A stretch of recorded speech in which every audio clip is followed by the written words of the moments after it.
ওয়ালাইকুম সালাম। তাহলে আমরা আজকে শুরু করি আমাদের ফিফথ ক্লাস। আজকে আমরা ওয়্যার হাউস নিয়ে কথা বলবো। গতদিন ছিল transportation, if I remember correctly. This is our fifth class. আগামী শুক্রবারে হবে six class. So fourth, fifth and six এর পরে আপনারা সপ্তম, সেভেন্থ শুক্রবারে যে ফাইনাল এক্সাম দিবেন 50 মার্কসের। সো একটু শেয়ার করছি, আপনারা একটু বললেন যে দেখা যাচ্ছে কিনা।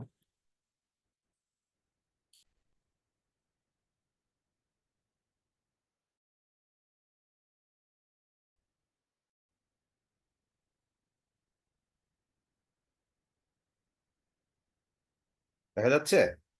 ভিজিবল হয়েছে? জি স্যার, দেখা যাচ্ছে। আচ্ছা, গুড, এক্সেলেন্ট। তো অ্যাজ আই হ্যাভ সেইড যে আজকে আমাদের আলোচনার বিষয়বস্তু হচ্ছে ওয়্যার হাউস। ওয়্যার হাউসের যাবতীয় জিনিস আমরা আজকে কথা বলবো। Very important. লজিস্টিক বুঝতে গেলে ট্রান্সপোর্টেশন বুঝতে হয়, ডিস্ট্রিবিউশন বুঝতে হয় এবং ওয়্যার হাউস, এই তিনটা বড় বড় জিনিস মোটা দাগে বুঝতে হয়। এইটার সাথে হলো ম্যাটেরিয়াল হ্যান্ডলিং ইকুইপমেন্ট, যেটা ম্যাটেরিয়াল হ্যান্ডলিং কিভাবে করা হয়। তারপরে কমার্শিয়াল আসপেক্ট, যেগুলো আমরা একটা ক্লাসে টাচ করেছি, ট্রেড অফ, তারপর ফাইন্যান্সিয়াল কিছু জিনিস। তবে মূলত আমাদেরকে distribution, transportation and warehouse এগুলো বুঝতে হবে। সো আজকে হলো ওয়্যার হাউস নিয়ে আমরা কথা বলবো। So আস্তে আস্তে আমরা আগাই, দেখি কি আছে আমাদের। একটা মিনিট, আমি একটু পয়েন্টারটা নিয়ে নেব।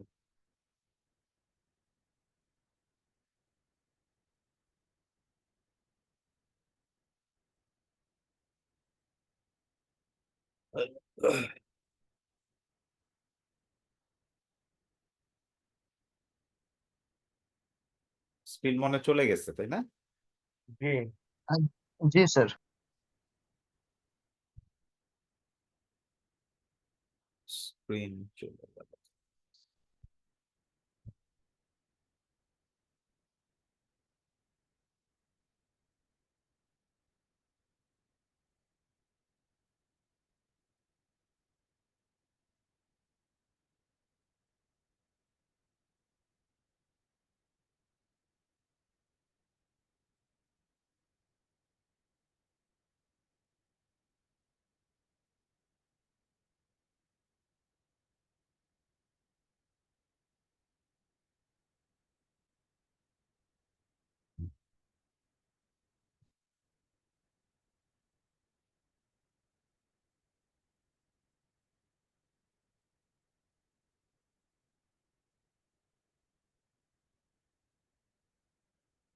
এখন কি এসছে?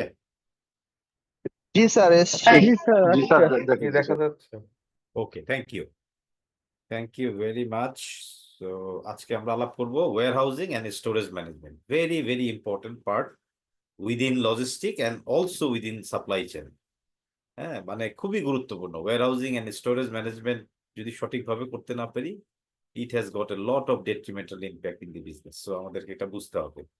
এবং ওয়্যার হাউজিং ম্যানেজমেন্টের সাথে, ওয়্যার হাউজিং এর সাথে ট্রান্সপোর্টেশনের একটা খুবই ওতপ্রোত রিলেশনশিপ আছে। এই দুইটা ফাংশন, সাব ফাংশন যদি ইন্টিগ্রেটেড ওয়েতে কাজ না করে, then lot of mess up can happen. এগুলো আমরা এর আগে একটু আলাপ করার চেষ্টা করেছি। সো আজকের আউটলাইনে হচ্ছে the role of warehouse in the logistic, type of warehouse and warehouse design, objective principle of warehouse management, warehouse activity, maximising productivity and minimising cost at warehouse. ঠিক আছে?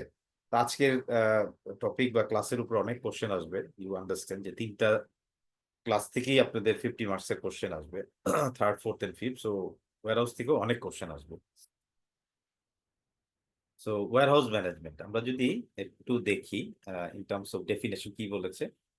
Part of the firms, firms মানে business logistic system that is store, very simple, যেটা store করে product at and between. কোথায় করে? At and between the point of origin and point of consumption. দুইটা জিনিস বলছে, পয়েন্ট অফ অরিজিন এবং point of কনজাম্পশনের এই মধ্যবর্তী জায়গায়, বিভিন্ন জায়গায় আমাদেরকে ওয়্যার হাউস করতে হয়, করে সেই প্রোডাক্ট বা ইনভেন্টরি বা গুডস যেটাই বলি না কেন আমাদেরকে স্টোর করে রাখতে হয়। The term warehouse, very important. এটা একটু আমি ব্যাখ্যা করবো, একটু কনসেপ্টটা বোঝার চেষ্টা করবো। The term warehousing is referred as transportation at 0 miles per hour। এটা কি কারো কোনো ধারণা আছে এই এই এই কনসেপ্টটা মানে কি? The term warehousing is referred as transportation at 0 mile per hour। এটা কি বিষয়টা ওরকম যে গাড়ি চালাচ্ছে 0 মাইল, ওর ওইটা নাকি অন্য কিছু এখানে?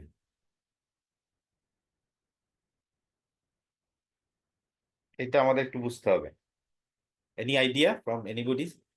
স্যার আমি হোয়াট শিওর ইজ না, বাট আমার কাছে মনে হচ্ছে যে ট্রান্সপোর্ট ওয়্যার হাউসটা এরকম জায়গায় রাখতে হবে যেখানে ট্রান্সপোর্টেশন থেকে ওয়্যার হাউসের দূরত্ব একদমই কম থাকবে। 0 মাইল পার আওয়ার বলতে হচ্ছে ডিস্টেন্সটা খুবই কাছ থাকবে, এরকম কিছু কি বোঝাচ্ছে? আচ্ছা, তা আমি একটু কনসেপ্টটা ক্লিয়ার করি। ওয়্যারহাউজিং, ওয়্যারহাউজিং মানে zero transportation in the concept of warehousing, এইভাবে জিনিসটাকে বুঝতে হয়। Zero transportation in the context of warehousing, এটা মানে কি? এটা হচ্ছে লিন প্রিন্সিপালের ফিলোসফি দ্বারা অনুপ্রাণিত একটা কনসেপ্ট। মানে হচ্ছে আপনি ওয়্যারহাউসের ডিজাইন, লেআউট, হ্যাঁ, প্লেসমেন্ট অফ ইউর প্রোডাক্ট এমন ভাবে করবেন যাতে আপনার আননেসেসারি প্রোডাক্ট ও ম্যাটেরিয়ালের মুভমেন্টটা না হয়। ঠিক আছে, আননেসেসারি, যাতে আপনার প্রোডাক্ট আননেসেসারিলি এক জায়গা থেকে আরেক জায়গায় যাইতে না হয়। এই জন্যই আগেই বলেছি লিন ম্যানুফ্যাকচারিং। লিন যে কনসেপ্ট, লিনের কনসেপ্টটি হচ্ছে এলিমিনেশন অফ ওয়েস্টেজ। সেই কনসেপ্ট দ্বারা অনুপ্রাণিত হয়েই এই কনসেপ্টটার ইভলভ হয়েছে বা আবির্ভূত হয়েছে, যে আপনি আপনার ওয়্যারহাউসের ডিজাইন, আপনার ওয়্যারহাউসের প্লেসমেন্ট অফ ইউর প্রোডাক্ট এমন ভাবে করবেন সো দ্যাট আপনার you can eliminate or reducing or eliminating wastage, unnecessary wastage in terms of unnecessary movement of your material and product within the warehouse or different location. ঠিক আছে, তো এটা করতে যে আমাদেরকে বিভিন্ন ধরনের স্ট্র্যাটেজি নিতে হয়, কৌশল নিতে হয়। এক নাম্বার আমি ওই আমার ডেফিনেশনই বলার চেষ্টা করেছি। এগুলি কিন্তু অনেক সময় কিছু কনসেপচুয়াল কোশ্চেন আশা করতে পারে পরীক্ষায়। সো প্রথম কি, আপনার ওয়্যারহাউসের ডিজাইন এন্ড লেআউটটা কারেক্ট হইতে হবে।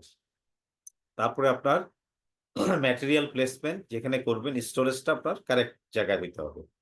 যদি এগুলো আমরা সঠিকভাবে না করি তাহলে আমাদের কি হবে, আমাদের ওয়েস্টেজটা বেড়ে যাবে। যেহেতু আমি বললাম যে এটা লিন কনসেপ্ট দ্বারা অনুপ্রাণিত। লিন কনসেপ্টের মূল প্রিন্সিপালই হচ্ছে রিডিউসিং অর এলিমিনেটিং ওয়েস্টেজ। যত আপনি প্রসেসের ভিতরে ওয়েস্টেজ কমাইতে পারবেন। যদি আপনার লেআউট এন্ড ডিজাইনটা সঠিক না হয় তাহলে আপনার এলোমেলো হবে। আপনার ওয়্যারহাউসের একদিকে আপনার রিসিভিং পয়েন্ট হবে, আরেক দিকে আইডিয়ালি হওয়ার কথা বিপরীতমুখী দরজায় হলো আপনার ডেসপাচ অর শিপমেন্ট, সেটা না হয়ে একই জায়গায় হয়ে যাবে, কারণ আপনার লেআউটে ফল্ট। তারপর আপনি যে পরিমাণ আপনার 25%, আইডিয়ালি 25 থেকে 30% আপনার গ্যাং এরিয়া রাখতে হয়, গ্যাংওয়ে, কারণ আপনার ফক লিফটের মুভমেন্ট লাগবে, আইল এরিয়া, এগুলো আপনি এমন ভাবে করেছেন, এত চিপাচাপা করে ফেলছেন, ন্যারো করে ফেলছেন, যে আলটিমেটলি আপনার ওখানে ওয়্যারহাউস ঢুকতে পারেন। ওয়্যারহাউসের ভিতরে যখন আপনি আইল এরিয়া বা গ্যাংওয়ে দিয়ে আপনি ফকলিফট চালান, সেটা ফকলিফটটা ঠিকভাবে টার্ন করতে পারে না, ডানে বামে যে প্রোডাক্ট নিতে পারে না। সেগুলি সবকিছু কিন্তু আপনার আননেসেসারি নন ভ্যালু অ্যাডিং অ্যাক্টিভিটিসটাকে বাড়ায় দেয়। যেটা রিয়েল কাজ সেটা বাদ দিয়ে আননেসেসারি জিনিস আপনার ওয়েস্টেজ হয়। তো এইটি হচ্ছে ট্রান্সপোর্ট এ 0 mile per hour. It's not that গাড়ি চালায় দিলাম 0 মাইল, ওরকম না। কনসেপ্ট এসছে, আবারও একটু ক্লিয়ার করি, সেটা হচ্ছে লিন কনসেপ্ট থেকে। লিন ইজ দ্য কনসেপ্ট যেটা দ্বারা অনুপ্রাণিত হয়েছে। এটার মূল ফিলোসফি হচ্ছে eliminating or reducing the wastage. এখানে আমরা ওয়্যারহাউসের ভিতরে zero transportation in the warehousing context আমরা বুঝাতে চাচ্ছি। আননেসেসারিলি আমাদের যে প্রোডাক্ট ম্যাটেরিয়ালের যে মুভমেন্ট হয় কম্পোনেন্টে, সেটাকে কমানোটাই হচ্ছে transportation at 0 mile concept within warehouse or different location. এটা করতে গেলে আমাদের স্ট্র্যাটেজি বা কৌশল হচ্ছে সঠিক লেআউট করা বা ডিজাইন করা এবং সঠিক জায়গায় আমাদের প্রোডাক্টটাকে প্লেস করা। মানে স্টোরেজ এরিয়াটাকে আপনাকে সঠিক করতে হবে। স্টোরেজ এরিয়া যদি এ বি সি বিভিন্নভাবে চিহ্নিত করেন, অথবা বিন এরিয়া এ বি সি, এবং আপনি কিভাবে রাখছেন, প্যালেট দিয়ে রাখছেন না র্যাক দিয়ে রাখতেছেন নাকি এলোমেলো রাখতেছেন, এইগুলি যখন আপনি ই করবেন, এবং এটার সাথে হচ্ছে অটোমেশন। অটোমেশন সবসময় আমাদের প্রোডাক্টিভিটিকে বাড়ায়, ওয়েস্টেজকে কমায়। তো এই তিনটা জিনিসকে যদি আমরা ডেপ্লয় করি বা কাজে লাগাই, তাহলে আমরা transportation at 0 mile within the context of warehousing can be achieve. Okay, warehousing providing, আবার ওই যে ট্রান্সপোর্টেশন আমি বলেছিলাম যে ট্রান্সপোর্টেশনও যেমন দুইটা ইউটিলিটি সার্ভ করে, একটা হচ্ছে টাইম এন্ড প্লেস, সেম ভাবে ওয়্যারহাউজিং অলসো প্রোভাইড। এই যে দেখেন টাইম এন্ড প্লেস, এই যে কার্সর যেখানে রাখতেছি, place utility for raw material, industrial goods, finished product, allowing firms or business to use customer services as a dynamic value-adding competitive tool. So now we'll talk about the role of warehouse in the logistic system. The warehouse is where, very simple ভাবে বলছে, warehouse is where মানে যেখানে বা একটা জায়গা, the supply chain holds or stored goods। অনেক সময় এরকম সিম্পল ডেফিনেশনও পরীক্ষায় দিয়ে বলতে পারে যে correct or incorrect. Of course correct, because warehouse হলো সেই জায়গাটা যেখানে সাপ্লাই চেইন হোল্ড করে রাখে বা স্টোর করে রাখে তার গুডস, প্রোডাক্ট, ইনভেন্টরি যাই বলি না কেন, ফিনিশ প্রোডাক্ট, এটাকে হোল্ড করে রাখে। উদ্দেশ্য কি বলেন, সিম্পল ভাবে বলেন, কি উদ্দেশ্য হোল্ড করে রাখার? হোল্ড বা স্টোর করে রাখে কেন? To be able to timely reach the goods to the clients. হ্যাঁ, সবচেয়ে বড় কথা হলো আপনার ডিমান্ড সাপ্লাই, ডিমান্ড সবসময় একরকম থাকে না, ডিমান্ডটা সবসময় ফ্লাকচুয়েট করে। তো ডিমান্ড যেহেতু ফ্লাকচুয়েট করে, তো ওইটাকে মাথায় রেখে আপনার মার্কেটের ডিমান্ডটাকে এনশিওর করার জন্য you need to hold some product. কারণ আপনি তো জানেন না যে ডিমান্ডের বিহেভিয়ারটা কেমন হবে।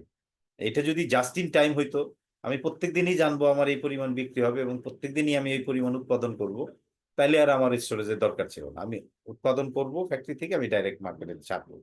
বিষয়টা যেহেতু অত সিম্পল না, ডিমান্ড এন্ড সাপ্লাইয়ের বিষয়টা যেহেতু এরকম সিম্পল না, এই দুটাকে ব্যালেন্স করার জন্য you need inventory holding inside your warehouse, because ডিমান্ডটা ফ্লাকচুয়েট করে।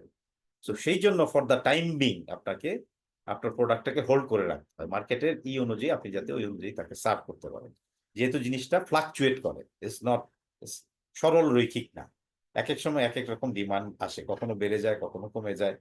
তো সেইটাকে ব্যালেন্স করার জন্য you need certain portion of your product, goods or inventory should be held inside your warehouse.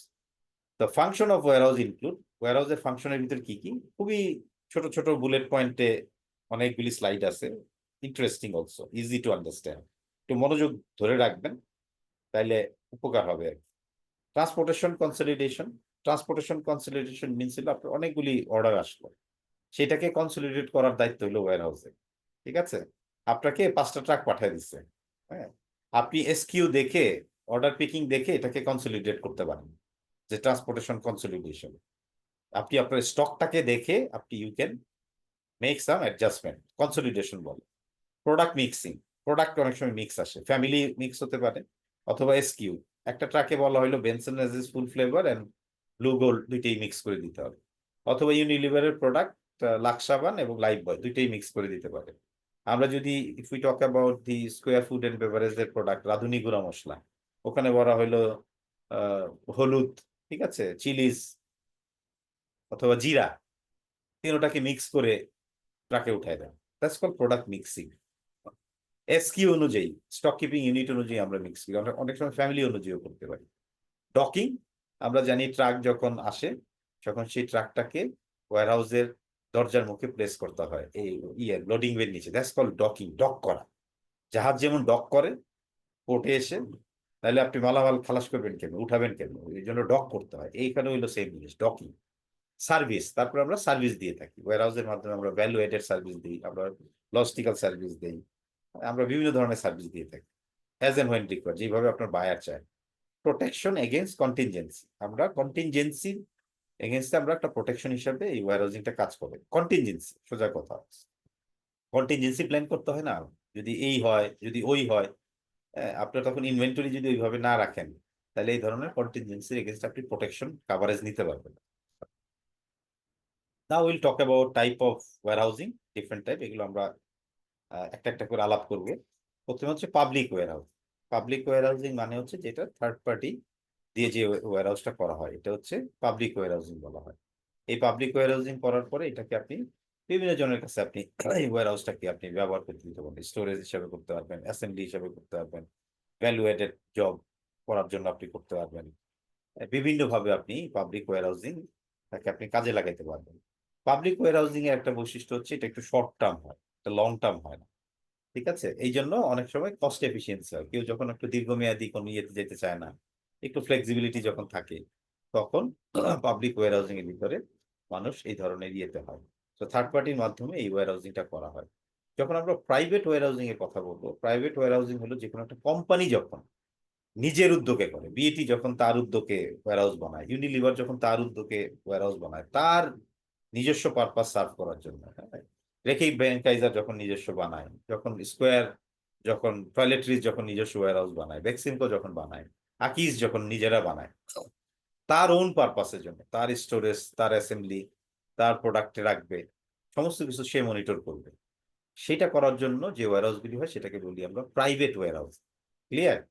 আর আমরা যখন কন্ট্রাক্ট ওয়্যারহাউজিং বলি, it is basically related to 3PL। 3PL vendor যখন আমাদেরকে কোনো ওয়্যারহাউসে সলিউশন দেয়, যেমন ধরেন আমি একটা অর্গানাইজেশন, আপনি একটা অর্গানাইজেশনে চাকরি করি, আমাদের অর্গানাইজেশন বললো যে আমরা নিজেরা কোনো জমি কিনবো না, আমরা নিজেরা কোনো ওয়্যারহাউস বানাবো না, আমরা থার্ড পার্টি 3PL যারা আছে, এটাকে 3PL ভেন্ডর বলে, একদম এক্সপার্টাইজ। তাদের মাধ্যমে আমরা একটা দীর্ঘমেয়াদী কন্ট্রাক্টে যাবো, আমরা পার স্কোয়ার বেসিসে আমরা তাকে রেটে তাকে আমরা ভাড়া দিব, সেটা 5 বছর হতে পারে, 10 বছর হতে পারে। তখন সেই কন্ট্রাক্টের কিছু থাকে, স্ল্যাব থাকে, প্রথম 3 বছর এই রেটে দিব, কারণ আপনাকে তো ইনফ্লেশনারি অ্যাডজাস্টমেন্ট করতে হবে। আবার চতুর্থ পঞ্চম বছরে এই রেটে দিব, ষষ্ঠ সপ্তম অষ্টম বছরে এই দিব, নবম এবং দশম বছরে এইভাবে। কেউ 5 বছরের জন্য করে, কেউ 10 বছরের জন্য করে। এই ধরনের ওয়্যারহাউজিং এর সুবিধা হলো এক্সপার্টাইজ, আপনার সার্ভিস পাওয়া যায়, ফ্লেক্সিবিলিটিও থাকে, আপনার একটা হেডেকটা কম থাকে, আপনি তার মাধ্যমে এই সার্ভিসটা আপনি নিচ্ছেন। অনেক সময় এন্ড টু এন্ড পুরোটাই 3PL ভেন্ডর কভার করে। একটা হইতে পারে আপনি ভাড়া নিয়ে আপনি পুরো অপারেশনটা নিজে দেখেন, সেটা এক ধরনের মডালিটি হতে পারে, অথবা 3PL ভেন্ডরকে দিয়েই পুরোটা করাচ্ছেন, আপনার কোনো হেডেক নেই। ঠিক আছে, তো এটা হচ্ছে contract warehousing. But what is multi client warehousing? Multi class warehousing ও 3PL ভেন্ডরের দ্বারা তৈরি একটা ওয়্যারহাউসিং, যেখানে ডিফারেন্ট ক্লায়েন্টকে আপনি অ্যাকোমোডেট করেন।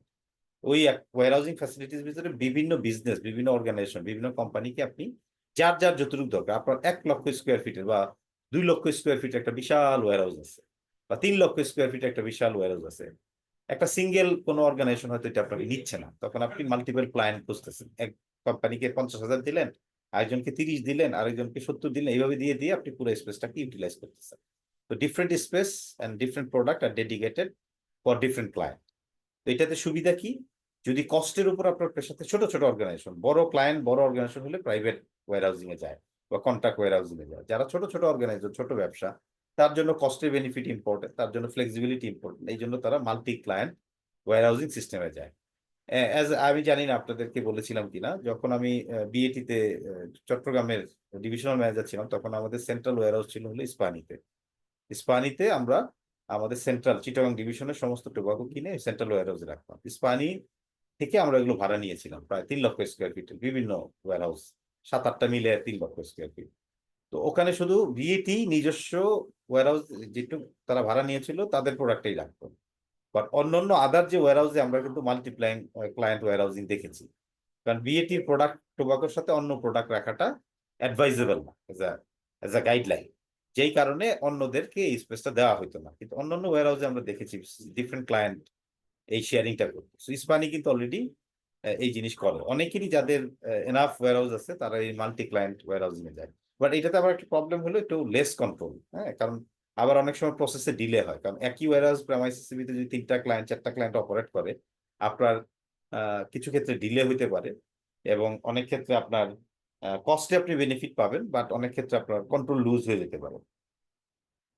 বুঝা গেছে? সার্ভিস পাওয়াটা একটা ইস্যু থাকে স্যার, সেক্ষেত্রে সার্ভিস জি, নিয়ে সার্ভিস পাওয়াতে একটু ইস্যু হয়ে যায় তখন। হ্যাঁ, সার্ভিস, আমি ওইটাই বললাম যে ডিলে হয়, ডিলে মানে হলো সার্ভিস। কারণ 3-4টা ক্লায়েন্টকে তাকে হ্যান্ডেল করতে হয়, তো তখন কারে রেখে কারে গুরুত্ব দিবে, যা একজনের বেশি দিবে আরেকজন কম হয়ে যাবে, তখন অনেক ক্ষেত্রে লিড টাইম সার্ভিসে আপনার প্রবলেম হয়। এই হচ্ছে টাইপ অফ ওয়্যার হাউসিং মোটা দাগে। সো ডিজাইন কনসিডারেশন আমরা আলাপ করছিলাম যে ওয়্যার হাউসের ক্ষেত্রে ডিজাইনটা খুবই ইম্পর্টেন্ট। এটা একটা সাদামাটা লম্বাটে একটা ওয়্যার হাউসের ডিজাইন এখানে দেখানো হয়েছে। এটা হলো রিসিভিং ডোর। এই যে ট্রাকটা যে প্লেস করা হয়েছে দরজার এখানে, এখানে কোনো লোডিং বে দেওয়া হয়নি। আর টিপিক্যালি হচ্ছে যে কোনো ওয়্যার হাউসে দরজার মুখে উপরে একটা লোডিং বে থাকে। লোডিং বে কেন রাখি? কারণ ট্রাক যে ওখানে প্লেস করতে পারে, বৃষ্টি টিষ্টি হইলে পরে আপনার কোনো সমস্যা হয় না, প্রোডাক্ট ভিজে না। আরেকটা হলো যে লেবাররা যখন ট্রাকের উপর কাজ করে, তখন ওই লোডিং বে থেকে হার্নেস হার্টের দিয়ে সেফটি মেজার নিয়ে তারা কাজ করতে পারে। খোলা আকাশের নিচে কাজ করার থেকে একটা লোডিং বে হইলে পরে এটা আইডিয়াল। এগুলো যারা ভালো ভালো কোম্পানি, মাল্টি ন্যাশনাল, বিদেশি এবং লোকাল, যারা যে সমস্ত company compliant with the environment, health and safety guideline, তারা এই লোডিং বের মাধ্যমে অপারেটটা করে। কারণ এই ট্রাকের উপরে কাজ করতে যে যদি একটা লেবার পয়রা পা ভেঙে যায়, তখন তো আপনার বদনাম হবে। ওই হার্নেস এগুলো দিয়ে করলে তার একটা সেফটি মেজার থাকে, এবং এট দ্য সেম টাইম বৃষ্টি হলে পরে লেবারগুলি ভিজলো না, আপনার প্রোডাক্টও ভিজলো না, সবকিছুতেই একটা লোডিং বের অ্যাডভান্টেজ। এই যে প্লেস করা হয়েছে এটি হচ্ছে ডক করা, রিসিভিং, হ্যাঁ। আর এটা হচ্ছে শিপিং ডোর। সবসময় মনে রাখবেন, আইডিয়ালি ডিজাইন ইয়েতে আপনার যেই মুখী আপনার দরজা হবে রিসিভিং এন্ড, তার বিপরীত মুখী হওয়া উচিত হলো আপনার ডেসপাচ অথবা শিফটিং ডোর। এখন কেউ যদি বলে আমি একটা দরজা দিয়ে দুইটা করবো, তাহলে আপনার ওই যে ডিজাইন কনসেপ্ট আপনি ভায়োলেশন করলেন, আপনার ফল্টি ডিজাইন করলেন, আপনার 0 মাইল অফ ট্রান্সপোর্টেশন তো হবেই না, উল্টা আরো ওয়েস্টেজ বেড়ে যাবে। কারণ একই দরজা দিয়ে আপনি রিসিভ করবেন, এটা দিয়ে শিপমেন্ট করবেন, আপনি সারাদিনে যদি 6 ট্রাক শিপমেন্ট করার কথা, ওই ধরনের ডিজাইন হলে 3টে বেশি আপনি পারবেন না। কারণ এসে সাইমালটেনিয়াস অপারেশন, একইভাবে একটা ওয়্যারহাউস অপারেশনে রিসিভিংও চলে, ডেসপাচও চলে, when it has a bigger business. হ্যাঁ, প্রচুর প্রোডাক্ট বা ইনভেন্টরি মার্কেটে দিতে হবে, তো রিসিভ অ্যান্ড শিপমেন্ট, বড় স্কেলের অপারেশন যারা করে তাদের জন্য এই ডিজাইন প্রিন্সিপাল মেনে চলাটা is very important. Okay, now design কনসিডারেশনে কি কি জিনিস আমাদেরকে রাখতে হবে? একটা হলো একটা ওয়্যারহাউসের ভিতরে রিসিভিং, ঠিক আছে, রিসিভিং এর পরে হচ্ছে আমাদের অর্ডার স্টোরেজ, তারপর রিসিভিং এর পরে দেখেন এই যে এই জায়গাটা হলো স্টোরেজ। হ্যাঁ, স্টোরেজ যখন আমি ডিফারেন্ট ভাবে স্টোরেজে রাখলাম মালামাল, zone A B C D, different ভাবে ডিফারেন্ট এসকিউ ডিজাইন করা, যার যার জায়গায় রাখার কথা। তারপরে আসে হলো অর্ডার পিকিং। অর্ডার পিকিং মানে হচ্ছে আপনার মার্কেট থেকে কি পরিমাণ প্রোডাক্ট, কোন এসকিউ, কোন ফ্যামিলি, কত ট্রাক, কোন মার্কেটে কিভাবে কখন যাবে, this is part of the order picking. Order picking হওয়ার পরে অনেক সময় শিপমেন্ট হয়, বা শিপমেন্টের আগে আবার অর্ডার অ্যাসেম্বলি করা হয়। হ্যাঁ, অনেক সময় অর্ডারকে আবার অ্যাসেম্বল করা হয়। হ্যাঁ, অর্ডারগুলিকে কনসলিডেট করা হয়, অ্যাসেম্বল করা হয়, ঠিক আছে, ভ্যালু অ্যাডেড সার্ভিস এখানে অ্যাড করা হয়। তারপর যে কোনো একটা ওয়্যারহাউসের ভিতরে ছোট্ট একটা অফিস থাকতে হয়। ওয়্যারহাউসের ভিতরে অফিস থাকাটা হলো বাঞ্ছনীয়, এটাও কিন্তু একটা ডিজাইন কনসিডারেশন অংশ। অনেকে কিন্তু ওয়্যারহাউসের বাইরে ওয়্যারহাউস করে, ছোট্ট ওয়্যারহাউস অফিস করে, বাট না, আপনি দরকার পড়লে ওখানে ছোট্ট একটা অফিস একটা কর্নারে করে নেবেন, তাতে আপনার ওভারঅল মনিটরিংটা ইজি হবে। আমাদের ইস্পাহানি ওয়্যারহাউসের ভিতরে একটা কোনায় আমরা অফিস করে নিয়েছিলাম, যেখানে সার্ভার, যেখানে স্যাপের সমস্ত কিছু অপারেট করা, ওখানে ক্লার্ক বসা, ওখানে সুপারভাইজার বসা, ইভেন কি ম্যানেজমেন্ট যে ওখানে বসার জন্য আলাদা রুম ছিল, এবং ছোট্ট একটা ছিল যেখানে খাওয়া দাওয়া করা যেত। সো একটা অফিস থাকলে হয় কি, আপনি ওয়্যারহাউসের ভিতরে অল অ্যাক্টিভিটিস আপনি মনিটর করতে পারবেন। আপনার ওয়্যারহাউস এক জায়গায়, অফিস হলো একটু দূরে, তো সেটার থেকে অ্যাডভাইজেবল হচ্ছে অফিস ছোট্ট হইলেও ইট শুড বি ইনসাইড, ঠিক আছে। মিসেলেনিয়াস অ্যাক্টিভিটিস অনেক সময় হয় বিভিন্ন ধরনের। হ্যাঁ, অনেক সময় কার্টুন চেঞ্জ, অনেক সময় স্টেপিং লাগাইতে হয়, এই ধরনের কাজ কারবার যদি এক্সপোর্ট হইলে পরে অনেক সময় লেভেলিং চেঞ্জ করতে হয়, এগুলো মিসেলেনিয়াস অ্যাক্টিভিটিস এর ভিতরে পড়ে, এগুলোর জন্য একটু ওপেন স্পেস রাখতে হয়। তার মানে হলো এরকম, একটা স্টোরেজ এরিয়ার জন্য আমি সব এরিয়া নিতে পারবো না, 70 ভাগ এরিয়া আমি হয়তো স্টোরেজ, অর্ডার পিকিং, শিপমেন্টের জন্য এই লাইনের জন্য রাখতে পারি, রেস্ট অফ থিংস এর জন্য আমি 30 ভাগ জায়গা আমাকে রাখতে হবে। এটা হলো আইডিয়াল, বাট ওই স্টোরেজই তো প্রধান। এখন আমি যদি 50 ভাগ স্টোরেজ রাখি, রেস্ট অফ জায়গায় যদি 50 ভাগ জায়গা ছেড়ে দিই, তাহলে আপনি ভাড়া দিচ্ছেন পুরোটার জন্য, কিন্তু আপনার স্টোরেজের ফ্যাসিলিটিস অনলি 50-এ আসলো। এই জন্য আইডিয়ালি এটা 70 ভাগ রাখতে হয়। কেউ 75 ভাগ রাখে, 80 ভাগ রাখলে একটু টাইট হয়ে যায়, কারণ 20 ভাগ জায়গা এগুলো আপনাকে হ্যান্ডেল করতে হয়।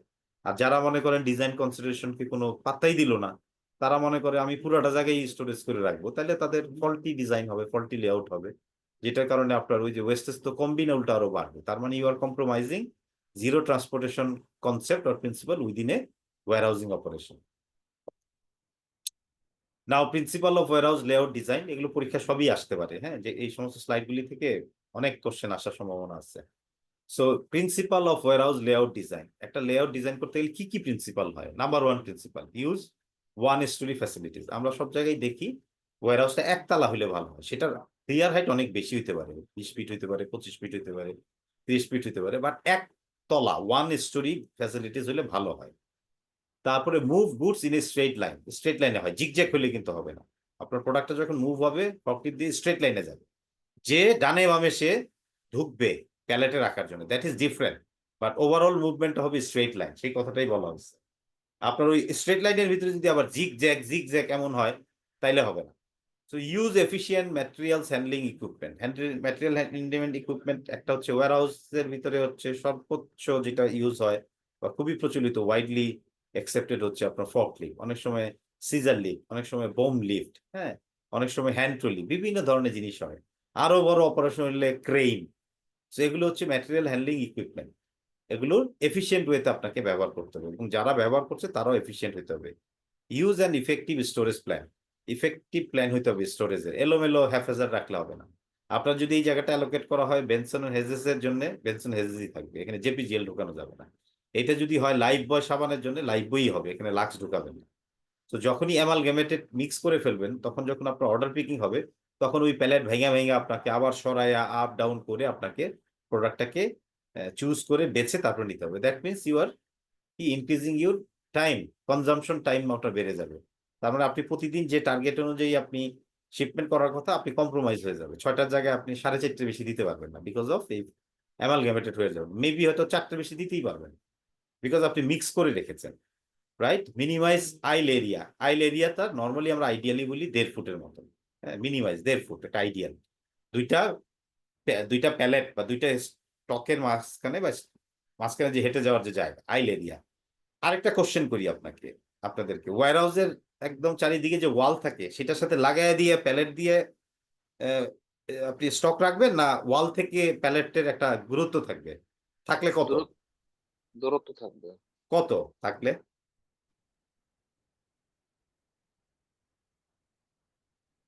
আপনার চারিদিকে ওয়াল থেকে আপনি ডিমার্কেশন করে স্টোরেজ এরিয়া আইডেন্টিফাই করছেন।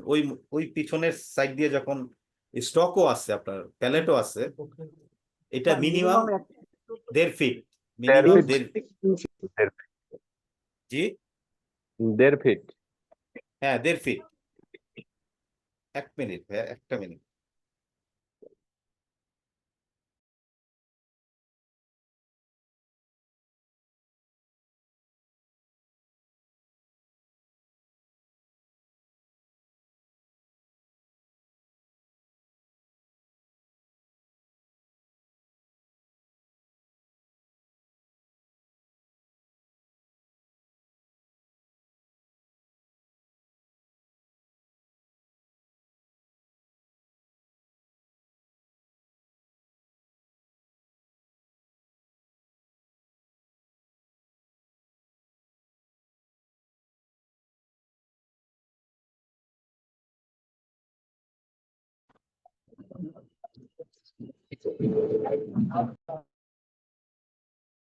সরি, সো যেটা বলছিলাম, আপনার আইল এরিয়া এবং প্লাস ওয়াল থেকে যে প্যালেটের ডিস্টেন্স মিনিমাম আপনার কমসে কম 1.5 ফিট দিতে হবে। কেন? কারণ আপনার ফায়ার সেফটির কারণে ওই পিছন দিক দিয়ে মুভ করার সুযোগ থাকতে হবে। যদি আপনি ওয়ালের সাথে প্রোডাক্ট লাগায় দেন একদম। ভাইয়া কেউ যদি কথা না বলেন প্লিজ মিউট করে রাখেন। কি ওনার নাম কি, স্বাগত নাকি? আপনার এখান থেকে অনেক সাউন্ড আসতেছে। সো তখন আপনাকে আগুন লাগলে বা এই ধরনের কেস হইলে কোনো সুযোগ থাকবে না আপনি ওয়ালের সাথে যদি লাগায় রাখেন। তো এই জন্য একটা হিউম্যান পাস হওয়ার জন্য 1.5 ফিট জায়গা আপনাকে দিতে হবে।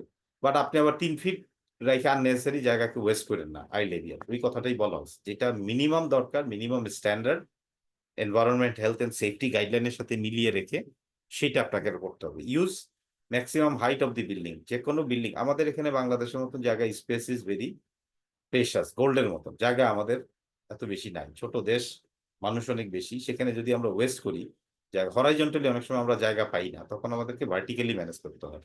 এর জন্যই বলছি use maximum height of the building. এটার একটা অন্যতম স্ট্র্যাটেজি হচ্ছে আপনি র্যাক সিস্টেমে চলে যান। র্যাক দিয়ে দিয়ে ওর মাঝখানে প্যালেটিং সিস্টেমে আপনি আপনার প্রোডাক্ট রাখেন, তাহলে ভার্টিক্যাল ইউটিলাইজেশন হবে। কেন ভার্টিক্যাল স্পেস ইজ ইম্পর্টেন্ট আমরা পরবর্তী কোন এক স্লাইডে আমরা দেখব।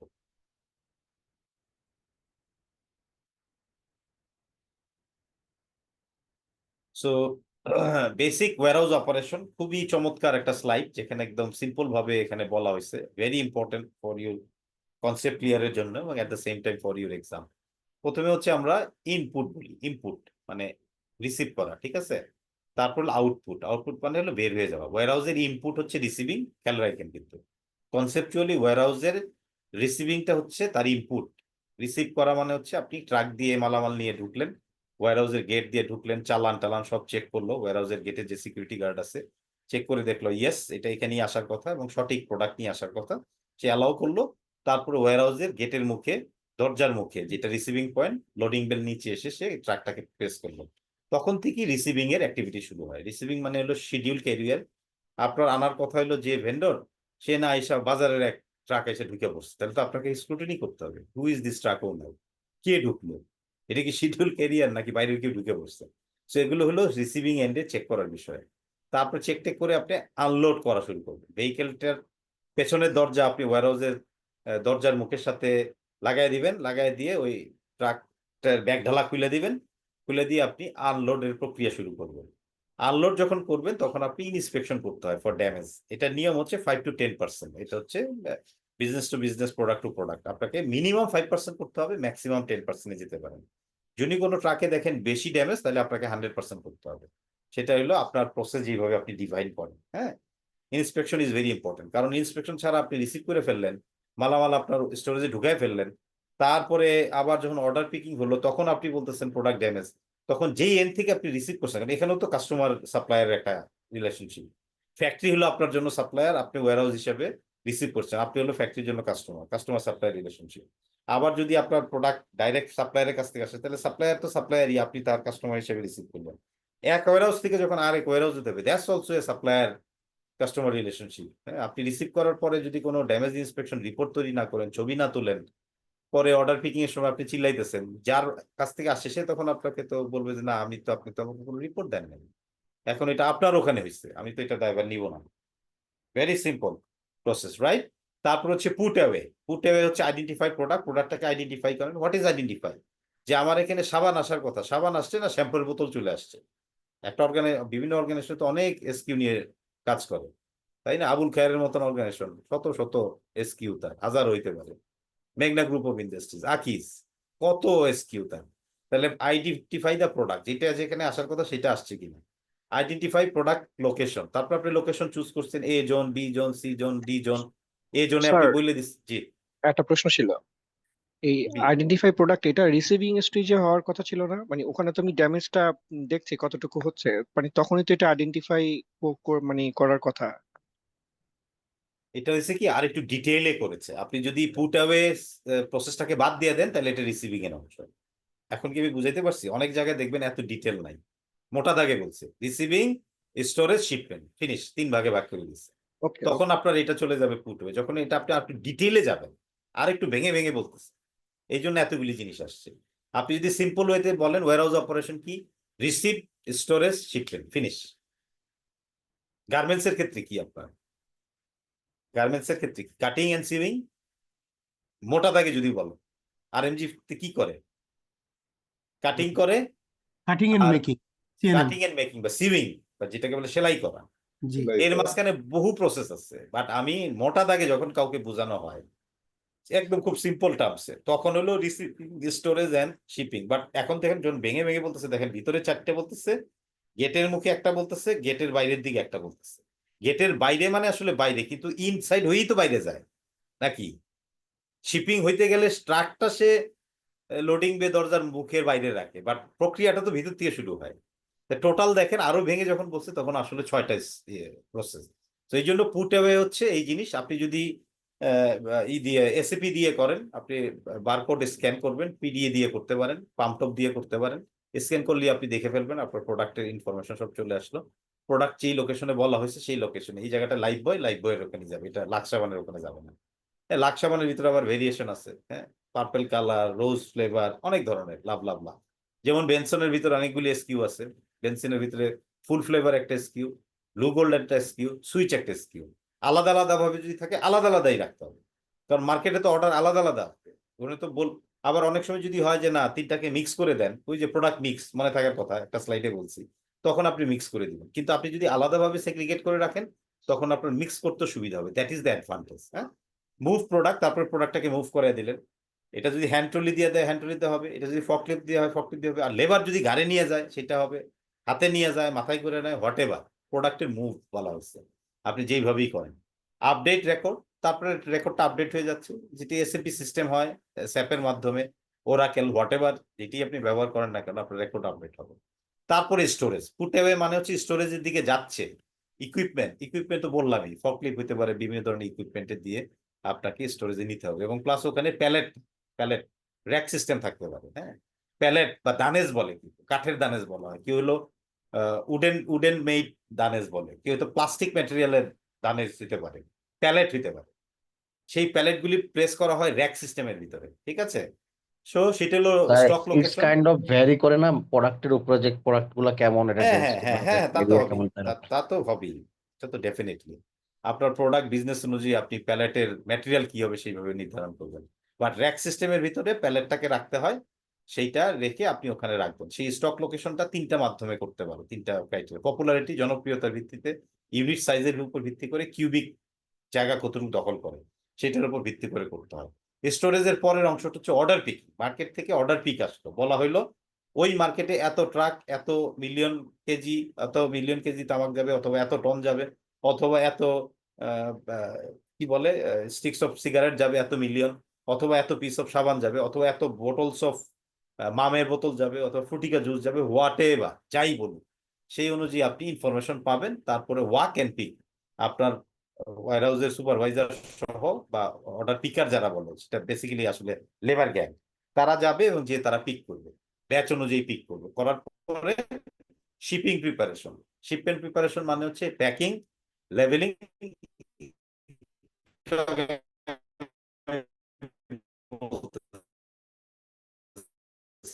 অনেক সময় যদি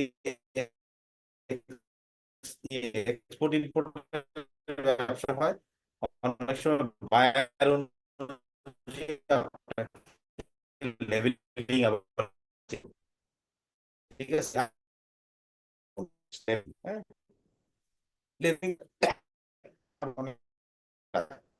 স্টক করে আপনি শিপমেন্টের তৈরি করেন। কেন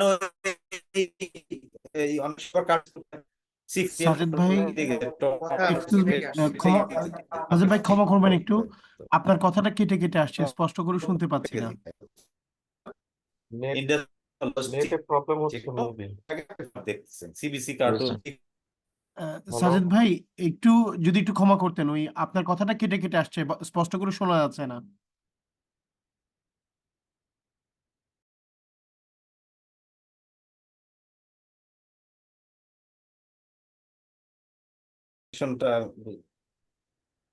রাইট।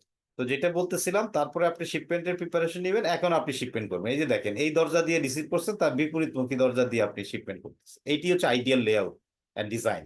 এটাকে কম্প্রোমাইজ করে আরেকবার একটু বলেন, নেটওয়ার্কের সমস্যার কারণে বুঝতে পারি। কোনটা?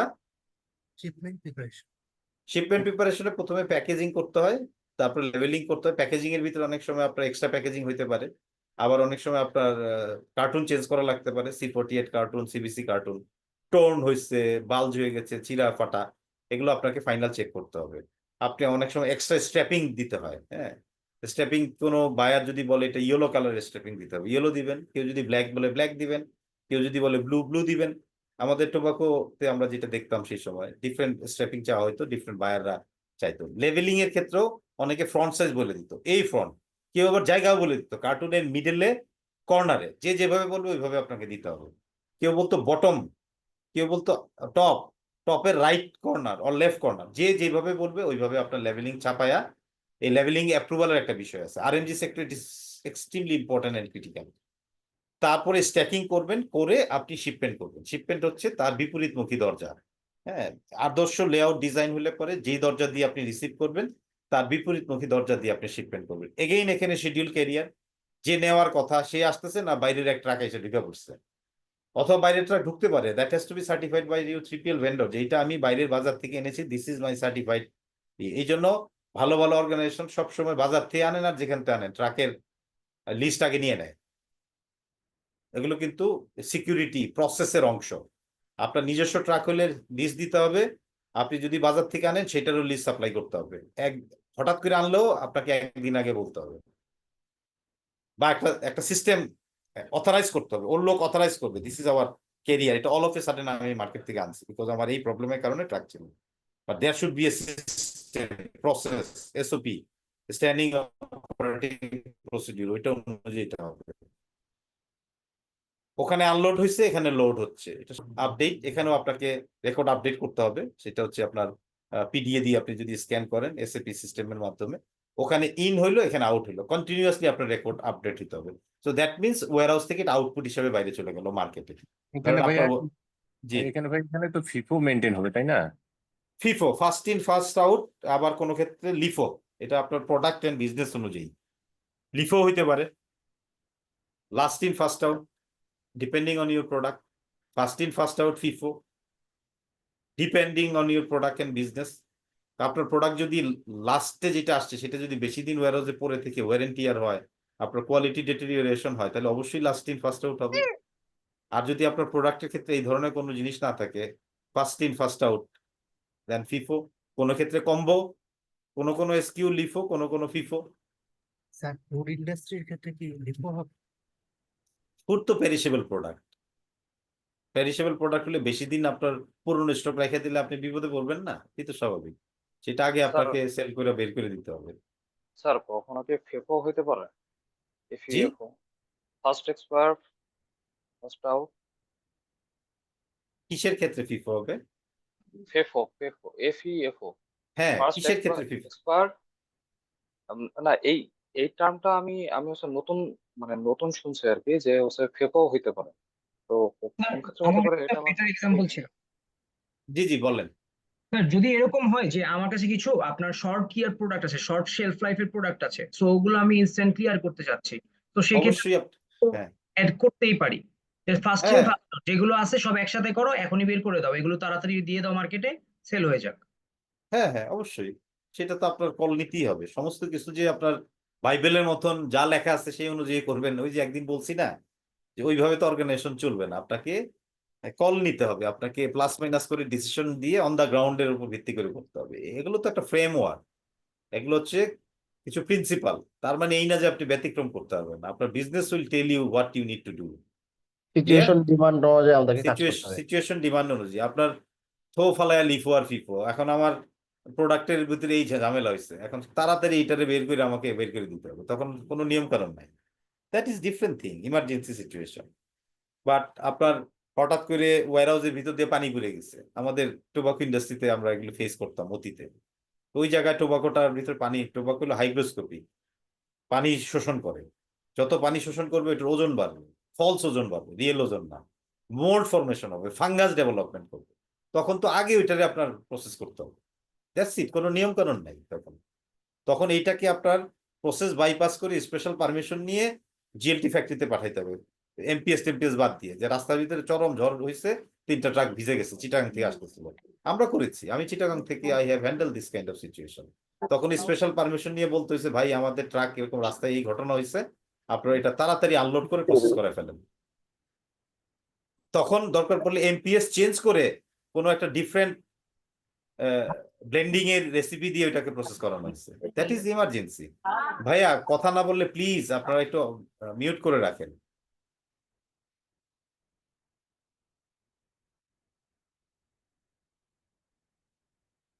সো এফিশিয়েন্ট অবজেক্টিভ, অবজেক্টিভ আছে কিছু, আমাদের অবজেক্টিভ গুলি আমরা একটু আলাপ করিনি। Objective of efficient warehouse operation. Warehouse অপারেশনটাকে এফিশিয়েন্ট করতে হলে কি কি অবজেক্টিভ আছে? 1 নাম্বার হচ্ছে provide timely customer service, number 1 objective. আমাদের কাস্টমার সার্ভিসটাকে টাইমলি হইতে হবে, যেই টাইমে হওয়ার কথা সেই টাইমে হইতে হবে। এটা হচ্ছে এফিশিয়েন্ট ওয়্যারহাউস অপারেশন একটা অন্যতম উদ্দেশ্য। Keep track of item so that they can be found readily and correctly. এমন ভাবে রাখতে হবে সো দ্যাট আমরা যেন কারেক্টলি পাই এবং রিডিলি যখন দরকার তখনই পাই। আজকে যদি আমার দেখি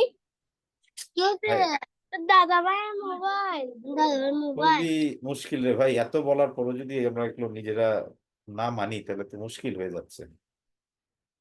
সো রিডিলি অ্যান্ড কারেক্টলি যখন আমি অ্যামালগেমেটেড ওয়েতে রাখবো তখন আমি এটা ট্র্যাক করতে পারবো না। এফিশিয়েন্ট ওয়্যারহাউস অপারেশনে আমি এমন ভাবে রাখবো যাতে আমি কারেক্ট ওয়েতে পাই এবং রিডিলি অ্যাভেলেবল হয় আমার কাছে। Minimise the total physical effort and thus the cost of moving goods into and out of storage.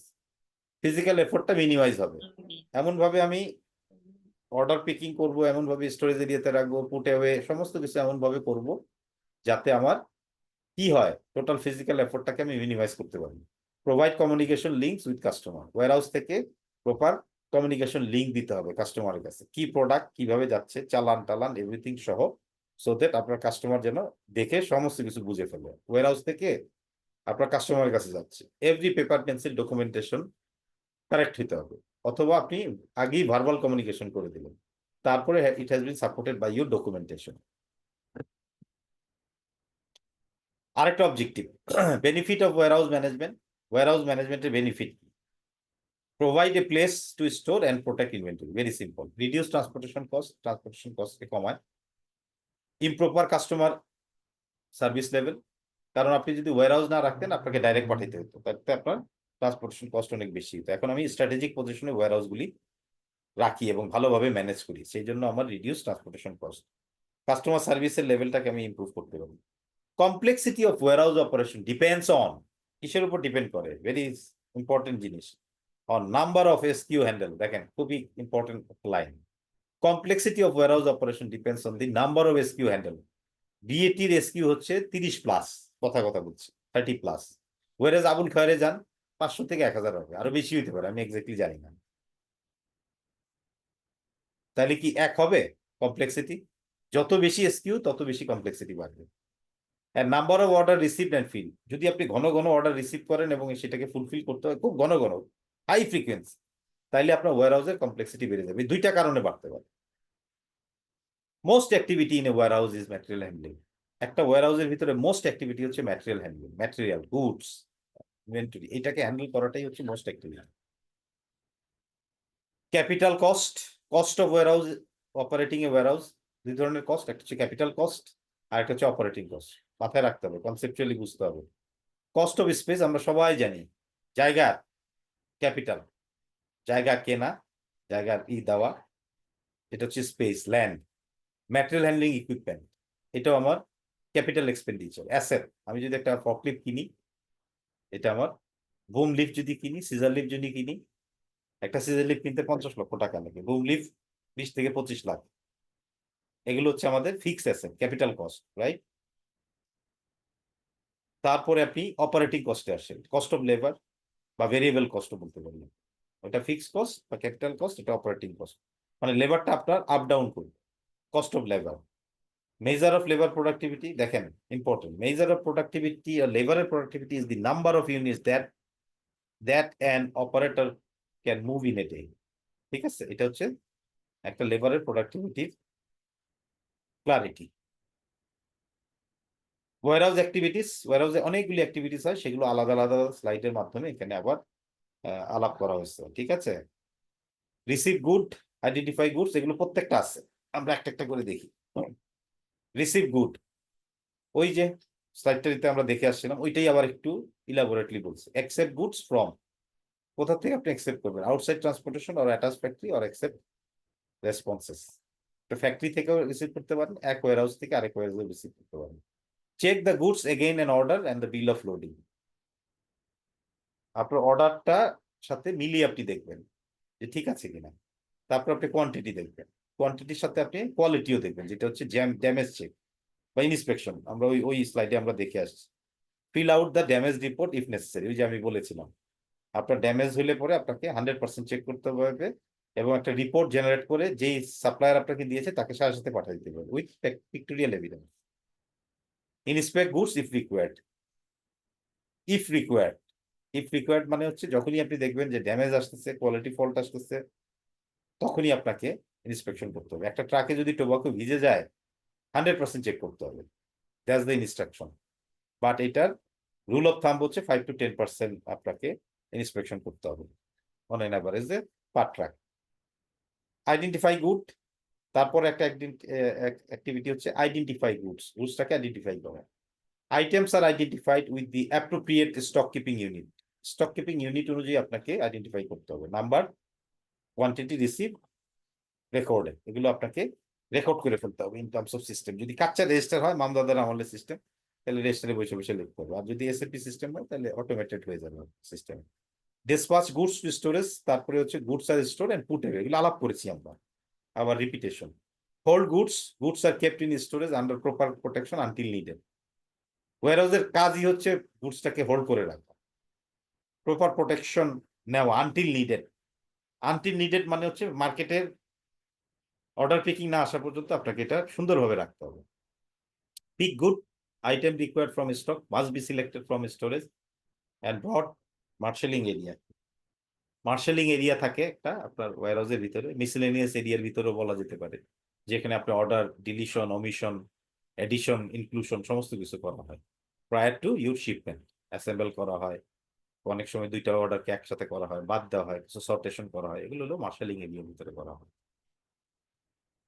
Warehouse activities এর আরো অংশ মার্শাল দ্য শিপমেন্ট, এখানে হচ্ছে আমরা বলতেছি goods making up a single order are brought together and check for omission or error, order records updated. একটু আগে আমি যেটা বলতেছিলাম, অমিশন, ডিলিশন, সিঙ্গেল অর্ডারে নিয়ে আসা, কনসলিডেট করা, এগুলি সবই শিপমেন্টের আগে মার্শালিং বলা।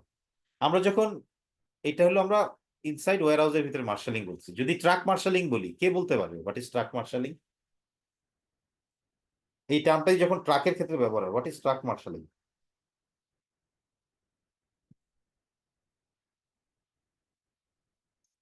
আপনি ওয়্যার হাউসের ভিতরে ট্রাকগুলিকে যখন আপনি রাখেন সিকোয়েন্সিয়ালি, মার্শালিং মানে হচ্ছে ট্রুপ মার্শাল করেন। এই মার্শালিং কথাটা যুদ্ধক্ষেত্র থেকে আসছে। General is marshalling his troop very well or effectively. সে তার সোলজারদেরকে খুব ভালোভাবে মার্শালিং করতেছে, মানে ঠিকভাবে প্লেস করে যুদ্ধটাকে ভালোভাবে পরিচালনা করতেছে। ওরকম ট্রাকের মার্শালিং হলো একটা ওয়্যারহাউসের ভিতরে যদি খোলা জায়গা থাকে যেখানে ট্রাকগুলিকে সুন্দরভাবে রেখে সিকুয়েন্সিয়ালি একটার পর একটা কোনটা আসবে, ওরা যদি হ্যাফেজার্ডটি একজন আরেকজনের সামনে আটকায় দিয়ে রাস্তা ব্লক করে রাখে, তাহলে আপনার মার্শালিং হলো না। মার্শালিং হচ্ছে অর্ডারলি, সুন্দরভাবে এমনভাবে রাখা সো দ্যাট একটার পর একটা ট্রাক অর্ডার অনুযায়ী প্লেস হয়ে, দ্যাটস কল ট্রাক মার্শালিং। আর এই মার্শালিংটা বলছি হচ্ছে আপনার প্রোডাক্ট বা শিপমেন্টের যে গুডস, সেটাকে সিঙ্গেল অর্ডার করা, অর্ডারটাকে চেক করা, অমিশন ডিলিশন, আবার একটা সিঙ্গেল অর্ডারে কনসলিডেট করা, এই সমস্ত কর্মকাণ্ডগুলি ওয়্যারহাউসের কোনো একটা জায়গায় হয়, একটা মিসেলেনিয়াস এরিয়া হইতে পারে। That's call marshalling inside the warehouse. Dispatch the shipment, order যখন প্যাকড হইলো, শিপমেন্ট ডকুমেন্ট রেডি, গুডস তখন লোড হলো, ভেহিকেলে উঠে গেল এবং সে আস্তে করে দরজা দিয়ে বের হয়ে তার ডেস্টিনেশন চলে গেল। This is call dispatch the shipment. Operate N information system, যে কোনো জিনিসের রেকর্ডটাকে আপডেট করা, ঠিক আছে, কোয়ান্টিটি রিসিভ করা, কোয়ান্টিটি ইস্যু করা, তারপর এটাকে সার্বক্ষণিক সাইমালটেনিয়াস অপারেশন। হ্যাঁ, আপনার রিসিভ হচ্ছে, রিসিভ মানে ইন, গুডস ইন, শিপমেন্ট বা ডিসপাচ মানে গুড আউট, কন্টিনিউয়াসলি আপনাকে সিস্টেমে এটাকে আপডেট করতে হইতেছে। এটাকে বলা হয় record upkeepment. Warehouse management must work on the following, ঠিক আছে, ফলোইং প্রিন্সিপালের উপরে, খুবই important. Maximise use of space, আমরা সবাই জানি স্পেস হচ্ছে গোল্ড, স্পেস হচ্ছে সবচেয়ে ইম্পর্টেন্ট জিনিস। Space is the largest capital cost, কারণ স্পেস হলো জমি। বাংলাদেশের মতো জায়গায় জমি হচ্ছে গোল্ডের মতো, প্রচুর দাম। So space is the largest capital cost. ওয়্যার হাউসের ভিতরে লার্জেস্ট ক্যাপিটাল কস্ট কি যদি কোশ্চেন করা হয়, তাহলে অ্যান্সার হবে স্পেস বা land. Effective use of labour and equipment, আপনি ইফেক্টিভলি লেবার ইউজ করতেছেন এন্ড ইকুইপমেন্ট করছেন কিনা সেটা বলা হচ্ছে। Labour is the second largest অথবা লার্জেস্ট অপারেটিং কস্ট, ওটা হচ্ছে ক্যাপিটাল কস্ট, আর লেবার হচ্ছে লার্জেস্ট অপারেটিং কস্ট। একটা ওয়্যারহাউস অপারেশনের ভিতরে সবচেয়ে বেশি লার্জেস্ট অপারেটিং কস্ট হলো লেবার। প্রচুর লেবার কাজ করে, প্রচুর লেবার। ওয়্যারহাউসের ভিতরে যদি গ্রেডিং করা হয়, টোবাকো ইন্ডাস্ট্রিতে যখন করা হয়, প্রচুর শত শত মহিলা কাজ করে, পাতা বাসে, tobacco leaf. So labour is the largest operating cost. Material handling equipment is the second largest capital cost. প্রথম লার্জেস্ট ক্যাপিটাল কস্ট কি ছিল? Land or space. আর সেকেন্ডটা হচ্ছে হ্যাঁ ম্যাটেরিয়াল হ্যান্ডলিং ইকুইপমেন্ট, ওই যে বোম লিফট, সিজার লিফট, তারপরে আমি যেটা বললাম আপনার ফক লিফট, এগুলো হচ্ছে সেকেন্ড দামি capital cost. Factors influencing effective use of warehouse, ঠিক আছে, ওয়্যারহাউসেস। আমরা এই জায়গায় একটু 10 মিনিটস ব্রেক নেই, is it okay? Yes sir, no problem sir. Okay, thank you. আমরা 10 মিনিট পরে আবার রিগ্রুপ আজকের করি। সেশনটা স্যার কতক্ষণ হতে পারে? Hello, am I audible? জি ভাইয়া, শোনা যাচ্ছে। ওকে, বিরতিতে যাওয়ার আগে this was the slide, the factors influencing effective use of warehouse. Effective use of ওয়্যারহাউসের ক্ষেত্রে কি কি ফ্যাক্টর ইনফ্লুয়েন্স করে সেগুলো নিয়ে আমরা একটু কথাবার্তা বলবো। First of all cubic utilisation and accessibility, প্রত্যেকটা আলাদা স্লাইড আছে, এখানে আমরা আমার সময় নষ্ট করবো না। Stock location another factor, order picking and assembly, তারপর হচ্ছে ফিজিক্যাল কন্ট্রোল অ্যান্ড সিকিউরিটি। একটা একটা করে দেখি one by one. Cube utilization and accessibility very very important. যে কোনো ওয়্যারহাউসের ক্ষেত্রে কিউবিক জায়গা যেটা, সেটাকে ইউটিলাইজ করা। Goods are store not just on the floor, লাইনটা দেখেন কি বলছে। গুডস, স্টক বা এফজি প্রোডাক্টস, ইনভেন্টরি যাই বলি না কেন, এটা কিন্তু খালি যে ফ্লোরে ফালাই দেই না, তাই না, ফ্লোরে স্টোর করি। But in the cubic space of the warehouse capacity depends on how high goods can be store. Very very important. আপনাকে কিউবিক ইউটিলাইজেশন করতে হবে, হরাইজন্টালি খালি আপনি রাখলেন হবে না, কিউবিক করতে হবে। আপনাকে কতটুকু হাইট পর্যন্ত আপনি স্টোর করতেছেন, that's also very very important. ওয়্যারহাউসের ক্যাপাসিটি কিন্তু এটার উপর নির্ভর করে।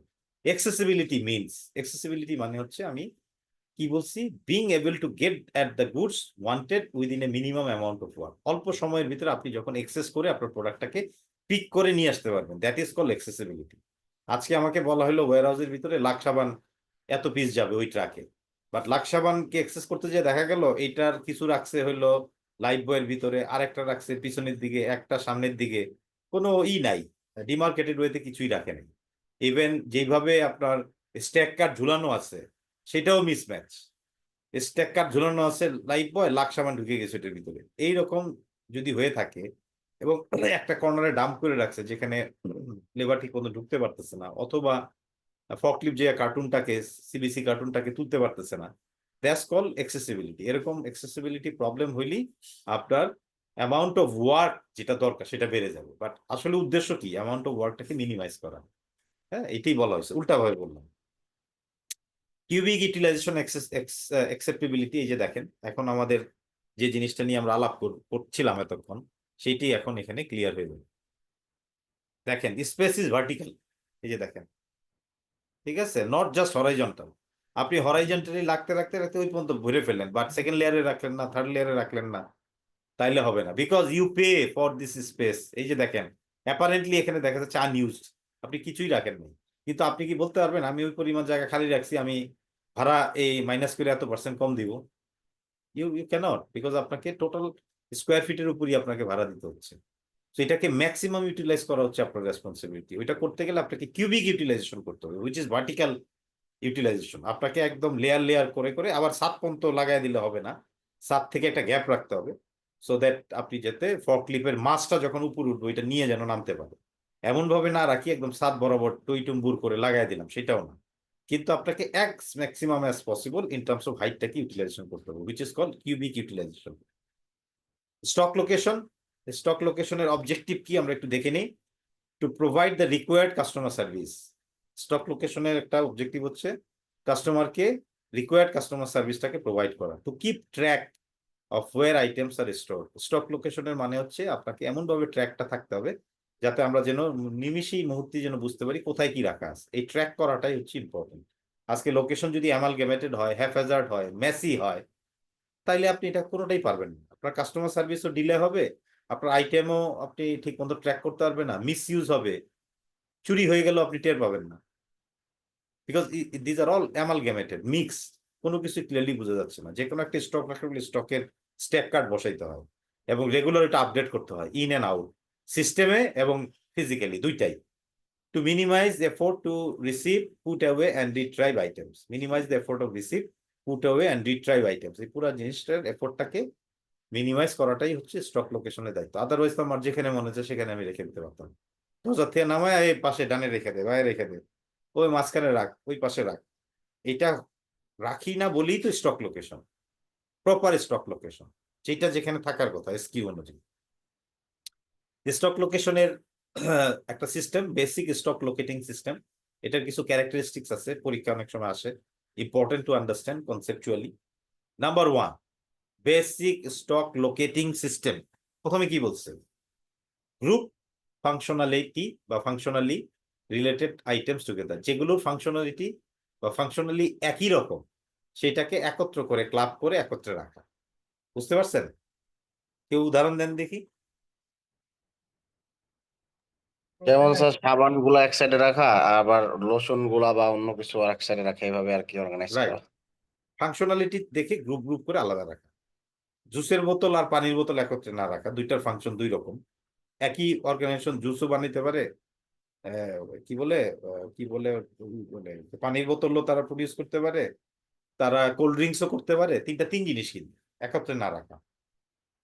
Fast group, fast moving items together. আরেকটা প্রিন্সিপাল হইতে পারে সিস্টেমের, সেটা হচ্ছে যেগুলো ফাস্ট মুভিং আইটেম, বাজারে খুব চলে, চলতি, খুব ফাস্ট, সেটাকে একসাথে রাখেন, কারণ ওটা ফাস্ট আসবে, ফাস্ট আউট হয়ে যাবে, কারণ ওটা ডিমান্ড অনেক হাই, ঢুকবি আর বেরোবে, ঢুকবি আর বেরোবে, কারণ fast moving.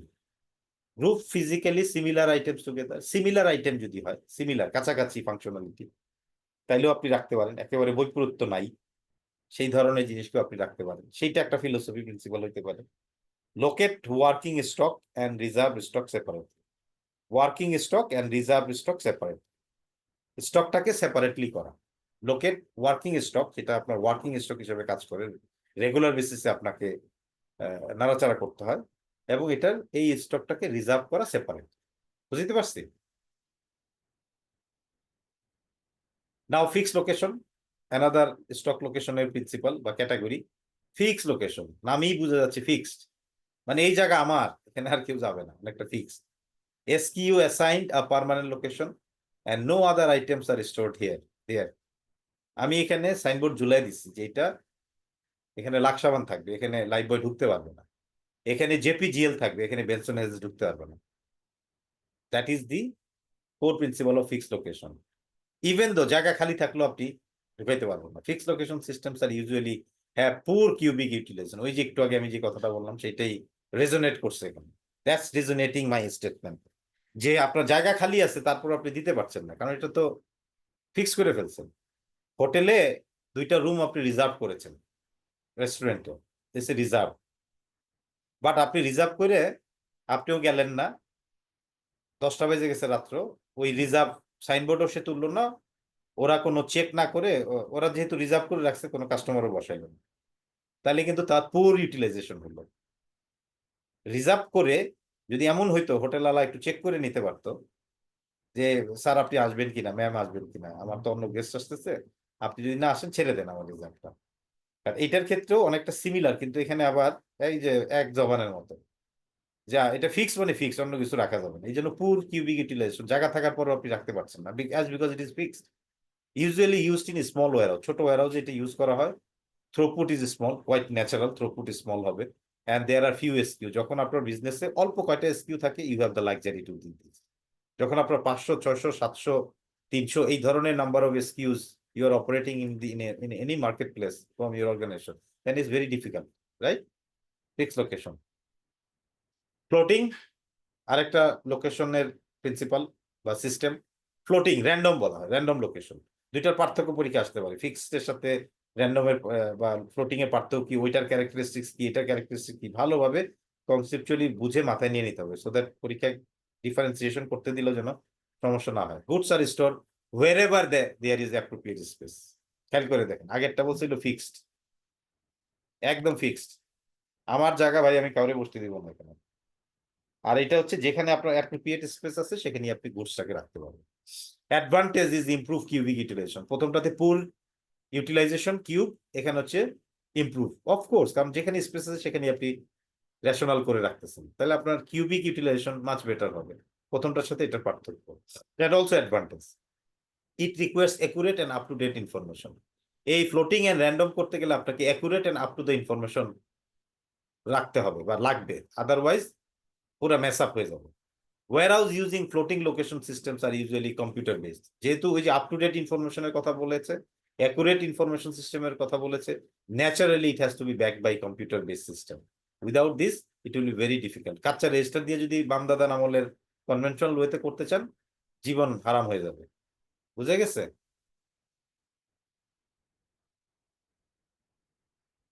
So two other system sometimes use stock লোকেশনের, ওগুলি যেগুলো আলাপ করলাম, এটা ছাড়াও আরো 2টা সিস্টেম ইউজ করা হয়। সেই 2টা কি?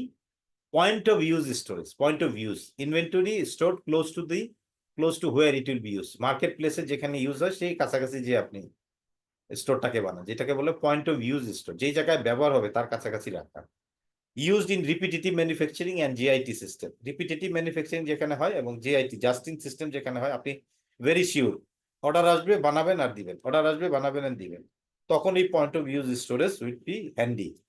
সেন্ট্রাল স্টোরেজ আরেকটা স্টোরেজের সিস্টেম হচ্ছে central contains all inventory in one central location. আমি এতগুলি জায়গায় না রেখে সেন্ট্রালি একটা জায়গায় বড় একটা ওয়্যারহাউসের ভিতরে আমি এভরিথিং ম্যানেজ করবো। That is the concept of central storage. Advantage of point of use storage important, পরীক্ষা আসতে পারে। প্রথমটা যেটা বললাম আগের স্লাইডে, এটার অ্যাডভান্টেজ কি? Materials are readily accessible to users. Readily accessible হয় কারণ ইউজারের কাছে থাকেন তো। পয়েন্ট অফ ইউজ বলছি তো, একদম আপনার দোরগোড়ায় সে বসে আছে ম্যাটেরিয়াল নিয়ে। Material handling is reduced or eliminated. খুব বেশি ম্যাটেরিয়াল হ্যান্ডলিং লাগে না, যেহেতু you are almost close to delivery point. Central storage কস্টটা রিডিউস, যেহেতু আপনি সেন্ট্রালি ম্যানেজ করছেন না, সেই কস্টটা রিডিউস হয় এখানে। Material is accessible all the time. Point of স্টোরেজের কাছাকাছি থাকার কারণে যে কোনো সময় এটা অ্যাক্সেসেবল হয়। এখন অ্যাডভান্টেজ অফ সেন্ট্রাল স্টোরেজের অ্যাডভান্টেজ গুলি কি? Is of control. যখন আমি সেন্ট্রালি ম্যানেজ করি একটা আমব্রেলার ভিতরে, তখন আমার এগুলো ম্যানেজ করতে অনেক সুবিধা হয়। Ease of control, easy to control or ease of control. Inventory record accuracy is easier to maintain. যেহেতু সেন্ট্রালাইজ সিস্টেম, অ্যাকুরেসিটা মেনটেন করা is easier compare to point of স্টোরেজের যে কনসেপ্ট সেটার তুলনায়। Specialize storage can be used. Specialize storage, যেহেতু centralize, আপনি specialize storage করতে পারেন। হোয়াট ইজ স্পেশালাইজ স্টোরেজ, কে বলতে পারবে?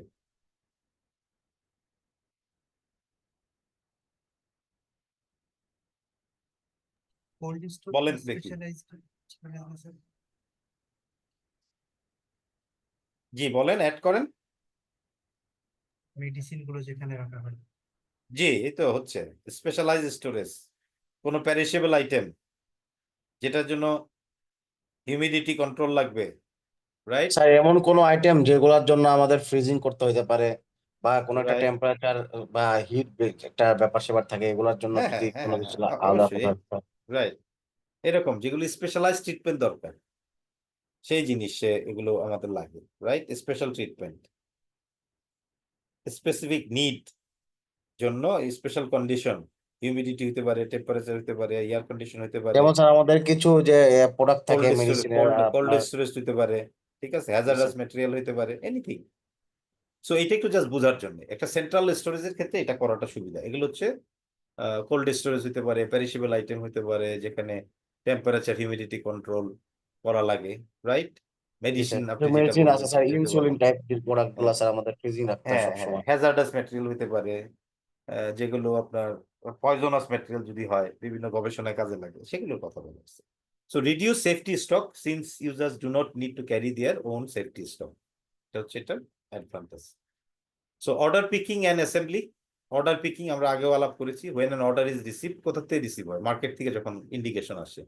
Item must be obtain from the warehouse থেকে এটা অবটেইন করা হয়, গ্রুপ করা হয়, একত্রে বিভিন্ন ধরনের গ্রুপ করা হয়, prepare for shipment. System use কি কি হয়? তিনটা সিস্টেম হয় এখানে দেখেন, area system, zone system, multi order system. তিনটারই আলাদা আলাদা স্লাইড আছে, ওখানে আমরা চলে যাই। এরিয়া সিস্টেম বলছে কি বলছে? অর্ডার পিকিং এন্ড অ্যাসেম্বলিতে একটা সিস্টেম হচ্ছে এরিয়া সিস্টেম। এরিয়া সিস্টেম হচ্ছে অর্ডার পিকার। অর্ডার পিকার মানে লেবার গ্যাং, যারা অর্ডার করে বেড়ায়, পিক করে, সার্কুলার থ্রুআউট দিস ওয়্যারহাউস, প্রত্যেকটা ওয়্যারহাউসের ভিতরে ছড়ায় যায় তারা। Selecting items on an order, অর্ডারের বেসিসে তারা সারা ওয়্যারহাউসে ছড়ায় যায়, পিক করতে থাকে। Order is ready to ship when order pick is finish. যখন সবগুলি লেবার গ্যাং এসে সমস্ত অর্ডার পিকগুলি ফিক্স করে ফেলে, পিক করে ফেলে, যখন ফিনিশ করে, তখনই অর্ডারটা রেডি হয়ে যায় শিপমেন্টের জন্য। জোন সিস্টেম, আমরা জোন দেখে বলতেছি, জোন করা হয়ে যাবে এখানে। Warehouse is divided into zone, A zone, B zone, C zone, D zone, অথবা জোন এ 1 2 3 4 5 6 লাভ লাভ লাভ। হ্যাঁ, পিকার গুলি ওইভাবে অ্যাসাইন করা। Each picker works only in assign zone. যেই পিকার, এই দুইটা পিকারে বলছেন আপনি তোমরা জোন এ তে কাজ করো, সে জোন সি তে যেতে পারবে। Order is divided by zone, এইভাবে আপনি জোন অনুযায়ী করে দেন, ঠিক আছে? তারপরে এখানে কি বলেছে? and the items of each zone are sent to the marshalling area. Marshalling area একটু আগে আমি আলাপ করেছি, ওখানে যে আবার রিগ্রুপ, গ্রুপ, অমিশন, ডিলিশন, অনেক অ্যাক্টিভিটিস হয়।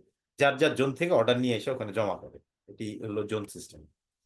Multi order system, same as the zone system except that each picker collect items for a number of orders at the same time. আগে একটা সিঙ্গেল অর্ডার অনুযায়ী যাইতো, এখন number of order at the same time করে, এটি হলো পার্থক্য। Physical control and security very very important, শেষের দিকের slide, but important, extremely extremely important. Physical control and security, আমরা এতক্ষণ যত যাই বললাম, যত যাই আলাপ করলাম, সমস্ত কিছুর পরে এটা কিন্তু খুবই খুবই গুরুত্বপূর্ণ।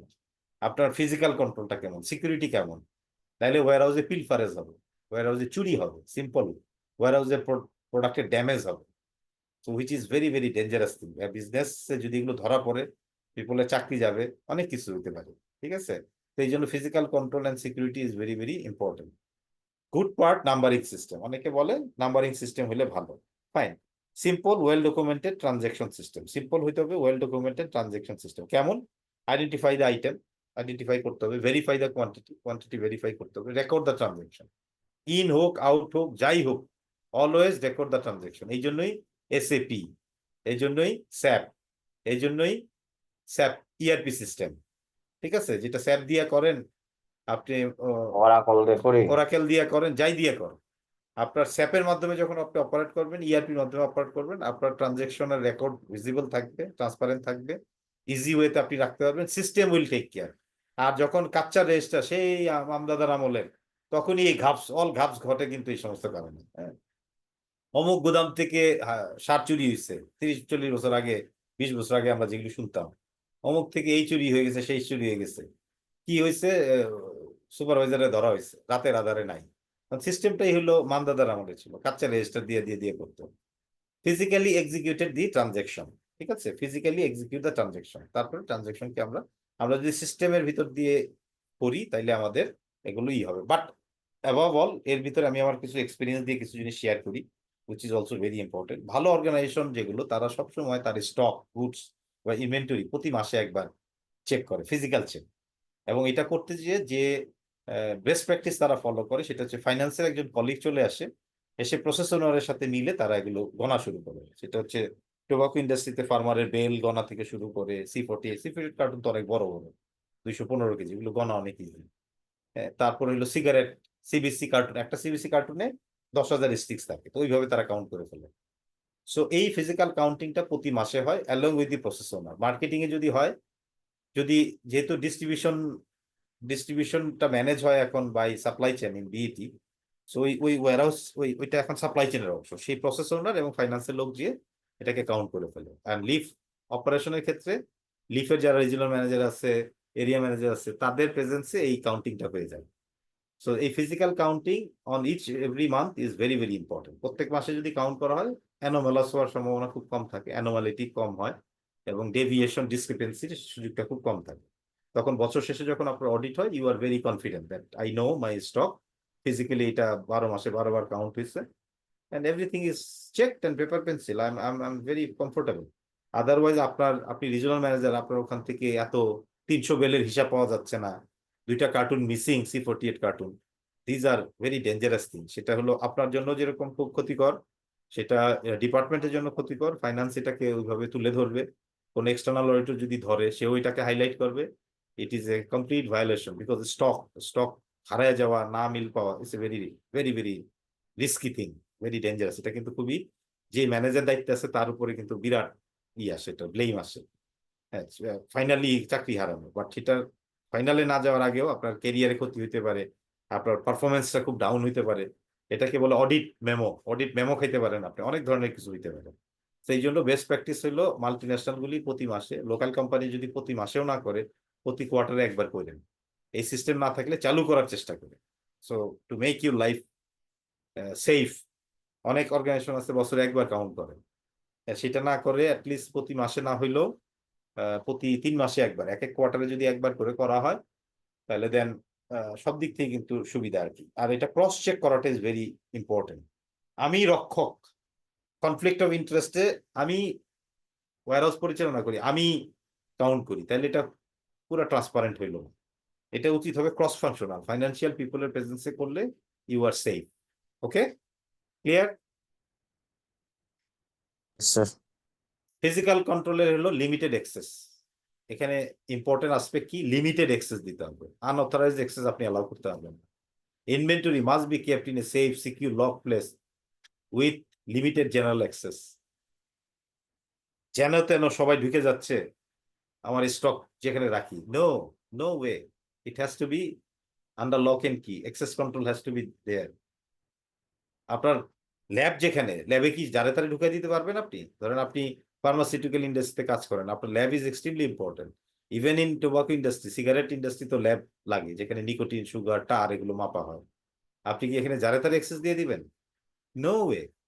সেম ভাবে হচ্ছে আপনি ওয়্যারহাউস যেখানে আপনি স্টক রাখেন, এখানে জেনারেলাইজ সবার ঢুকতে দেওয়া যাবে না। Limited access control is important. Well trend workforce, very very important. Most of the time people undermine the importance of লেবারের ওয়েল ট্রেন কিনা। এখানে ওয়ার্কফোর্স বলতে শুধু লেবার বুঝাচ্ছে না, লেবার গ্যাং, লেবার সর্দার, ফকলিফট যিনি চালায়, ওয়্যারহাউস সুপারভাইজার, সবাইকে মিলিয়ে আমরা ওয়ার্কফোর্স ধরতেছি। তাদের ট্রেন আপ করা, ওয়েল ট্রেন করা is very very important. Most of the time we undermine the importance of this subject, but this is very important. আপনার ওয়্যারহাউসের এফিসিয়েন্সি বলেন, গুড ম্যানেজমেন্ট বলেন, আপনার লেবার গ্যাং ওয়ার্কফোর্স যদি ভালোভাবে ট্রেন আপ না হয়, আপনার অনেক অবজেক্টিভ আপনি অ্যাচিভ করতে পারবেন। আপনি প্রতিদিন 5টা ট্রাক আপনার টার্গেট, আপনি 3-3.5-এর উপর যেতেই পারবেন, বিকজ আপনার workforce are not well train, they are not efficient. আপনি প্রোডাক্টিভিটি ড্রাইভ করতে চান, ইউ নিড ট্রেন্ড ওয়ার্কফোর্স। ওই একই লেবার গ্যাং, একই লোক দিয়ে আপনি 5টার জায়গায় এখন 6টা ট্রাক আপনি শিপমেন্ট করে অ্যাচিভ করবেন। আপনার টাইম এন্ড মোশন স্টাডি করতে হবে, আপনাকে লেবারদেরকে ট্রেন আপ করতে হবে, কোথায় লস হচ্ছে, কোন জায়গায় নন ভ্যালু এডিং অ্যাক্টিভিটিস হচ্ছে, জিরাইতেছে কিনা, আননেসেসারি জিরাচ্ছে কিনা। লেবারদের কাজ হলো জিরানো, ওয়েট করা। সিস্টেম কি আপনার অপারেট ঠিকভাবে করছে, আপনার সার্ভার কি ডাউন হয় মাঝে মাঝে, আপনার পিডিএ হ্যাং হয়ে যায়, আপনি কি বারকোড স্ক্যান করতে যায় প্রায়ই দেখেন স্ক্যান হয় না। You need to find out all the problems, আপনার পেইন পয়েন্ট কোথায়, then you will go for fix the issues. First you find out the issues, where are the issues, where are the bottlenecks, and then take actions, measures against that, all the bottlenecks, and fix the issue. সেই জন্য well trend workforce is extremely important. যে জনবল দিয়ে আপনি কাজটা তুলতেছেন তারা well train কিনা, এই জায়গাটাকে যদি আমরা ইম্পর্টেন্স না দিই, আন্ডারমাইন করি, then it's completely wrong strategy. And most of the time people made this mistake.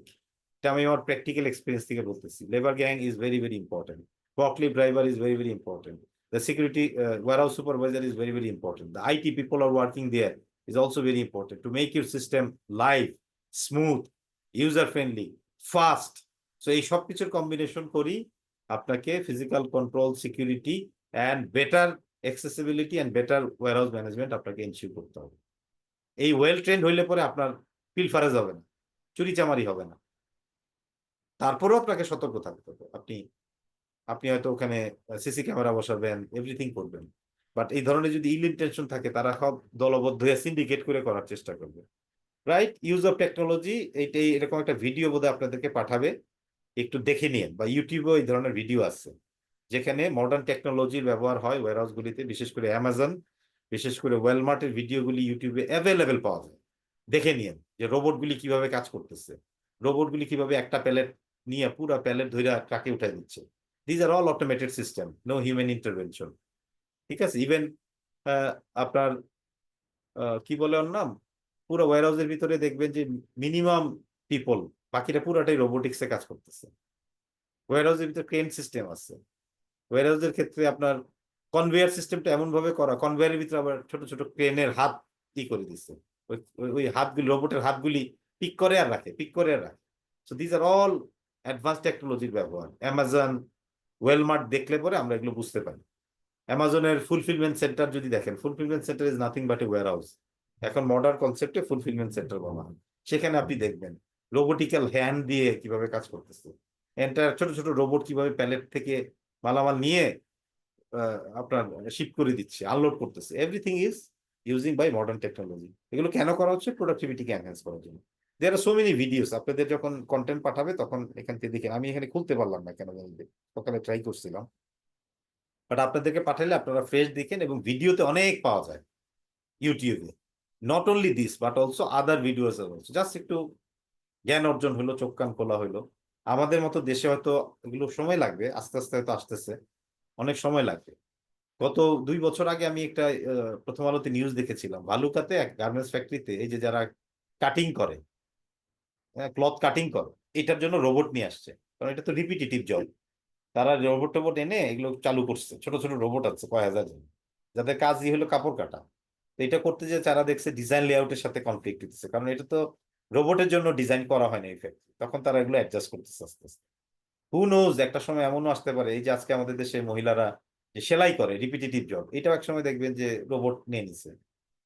কারণ আপনার শ্রম যতদিন পর্যন্ত সস্তা, ততদিন পর্যন্ত R&D সেক্টর এখানে থাকবে। বাট একটা পর্যায়ের পরে যখন এটা এইভাবে হবে না, হিউম্যানকে আপনি এইভাবে ব্যবহার করতে পারবেন না, স্কারসিটি হবে, তখন আপনাকে আস্তে আস্তে অটোমেশনে চলে যেতে হবে, রোবোটিক্স এর ব্যবহার। So it's not only the warehouse but also in the industry. Different example আছে, দেখলে পরে আপনাদের একটু চিন্তা ভাবনা ওয়াইডেন হবে। So that's it. তো কি কঠিন লাগলো নাকি ট্রান্সপোর্টেশনের সাথে কম্পেয়ার করলে? না স্যার, ইন্টারেস্টিং স্যার। ডিসিশনটা অনেক ইজি করেছে। হ্যাঁ, ওয়্যার হাউসটা বুঝতে হবে। ওয়্যার হাউসের সাথে ট্রান্সপোর্টেশনের একটা ওতপ্রোত রিলেশনশিপ আছে। This two function need to work integrated ওয়েতে, কোলাবোরেটিভ ওয়েতে। এখানে গ্যাপ থাকলে মার্কেট সাফার করবে। যিনি স্যার ট্রান্সপোর্টেশন এখানে যেটা ম্যানেজার, দেখা জি যাচ্ছে যে বলেন। স্যার হ্যাঁ। ওয়্যার হাউসটা আমার যত সুন্দরভাবে গোছানো হবে আমার ট্রান্সপোর্টটা অত বেশি ইজি হয়ে যাবে। ওয়্যার হাউসটা আমার আগে, তারপরে মনে হয় ট্রান্সপোর্ট। ইয়েস, তাই না স্যার? ওয়্যার হাউসের এটা ডিজাইন মনে যদি হয়েছে সঠিক না হয়, স্টক কিপিং যদি জি, ঠিকভাবে না করা হয়, স্টোরেজ জি। যদি ঠিকভাবে ম্যানেজ না করা হয়, ট্রাক অ্যাভেলেবেল, আপনি সাফার করবেন। প্রতিদিন 5 ট্রাকের যে শিপমেন্টের যে টার্গেট আপনি ফেল করবেন, পারবেন না দিতে। That's why it is extremely important. দেখা যাবে স্যার ট্রাক এসে বসে থাকবে কিন্তু আমরা প্রোডাক্ট দিতে পারতেছি না। ইয়েস, ট্রাক এসে বসে থাকবে, আপনি প্রোডাক্ট দিতে পারবেন, which is a common phenomenon scenario normally we face in our day to day life. কেন? সমন্বয়হীনতা। আর সেকেন্ড হলো ওয়্যার হাউস ম্যানেজমেন্টটা সঠিক হচ্ছে না, এই কারণে রুট কজ ইজ দেয়ার। হ্যাঁ, আবার আরেকটা হইতে পারে, যিনি ট্রান্সপোর্ট ম্যানেজ করেন উনি উনার মতন চলেন, উনি কোনো বদারই করেন না ওয়্যার হাউস ম্যানেজারের সাথে কথা বলে কি কি প্রোডাক্ট এসকিউ অনুযায়ী স্টকটাকে যে দেখায়, এই যে এসিবি সিস্টেমে যে সবাই সবকিছু দেখতে পারে, দিনের শেষে স্টকটাকে দেখে অর্ডার পিকিং এর সাথে ম্যাচ করে পাঠানো। সে তো তার মতন করে হুমজিগিলি 5টা ট্রাক পাঠাইলো, আসলে 3টা ট্রাক পাঠাইলে হয়তো 2টা ট্রাক ডাইভার্ট করে অন্য একটা ওয়্যার হাউসে পাঠাই দিলে জিনিসটা ভালো হতো। বাট সে কি করলো, এর সাথে সমন্বয়হীনতার কারণে, যেহেতু সাইলো বেজ মেন্টালিটি, অথবা তার সাথে তার কোনো দিন গন্ডগোল হয়েছে, ইগো প্রবলেম, সে ডিসকাশন না করে পাঠিয়ে দিল। এতে কি হলো, আপনার 2টা ট্রাক ওয়েস্টেজ হলো। অনেকক্ষণ বসে থেকে রিয়েলাইজ করলো আসলে 3টা ট্রাকের পরে আর বাকি 2টা ট্রাক ভরার মতন মালামাল নাই। সো তখন অলরেডি 3 ঘন্টা চলে গেছে, ওখান থেকে রওনা হলো আরেক ওয়্যার হাউসে। তাহলে দেখেন কি পরিমাণ সময় নষ্ট করলেন। সকাল থেকে দুপুর পর্যন্ত এই 3টা ট্রাক বা 2টা ট্রাক আননেসেসারি ওখানে বসে সময় নষ্ট করে কমপ্লিটলি নন প্রোডাক্টিভ হয়ে আরেকটা ওয়্যার হাউসে গেল, যেটা সে সকাল 8টায় যদি প্রথম থেকেই বসে থাকতো তাইলে অলরেডি লোড হয়ে আপনার মার্কেট প্লেসের কাছাকাছি চলে যেতে পারতো। So সমন্বয়হীনতা is very, very detrimental for the business. You need coordination, collaboration, integration between all the aspect of logistics, all the aspect of supply chain. আরো বড় ভাবে হইলে all the aspect of the business. এই জন্যই বলে যে এখন is not only supply chain but also across the supply chain, cross functional collaboration, marketing এর সাথে কাঁধে কাঁধ মিলে কাজ করতে হবে, তাইলেই সঠিকভাবে বিজনেসটাকে আগিয়ে নেওয়া যাবে। এই কোলাবোরেশন খালি ইনসাইড না, আউটসাইড, আপনার external body, party, CNF agent, আপনার পোর্ট অথরিটি, আপনার tax, VAT, excise, fast forwarder, whoever is involve in your entire system, collaboration means everywhere, right? এটা যদি সঠিকভাবে করা যায়, only then will ensure very good logistics function which makes lot of value, which can create lot of value for the organization, which can create lot of কি বলবো real value or advantage for the business. Otherwise যেই লাউ সেই কদু, কোনো কাজ হচ্ছে না, আছে কাজ হইতেছে বাট রিয়েল ভ্যালু অ্যাড হচ্ছে না, মার্কেট সাফার হচ্ছে মাসের পর মাস, আপনার কনজিউমার অ্যানয়েড হয়ে ছেড়ে দিয়ে অন্য প্রোডাক্টে চলে যাচ্ছে, আপনার মার্কেট শেয়ার লুজ করতেছে।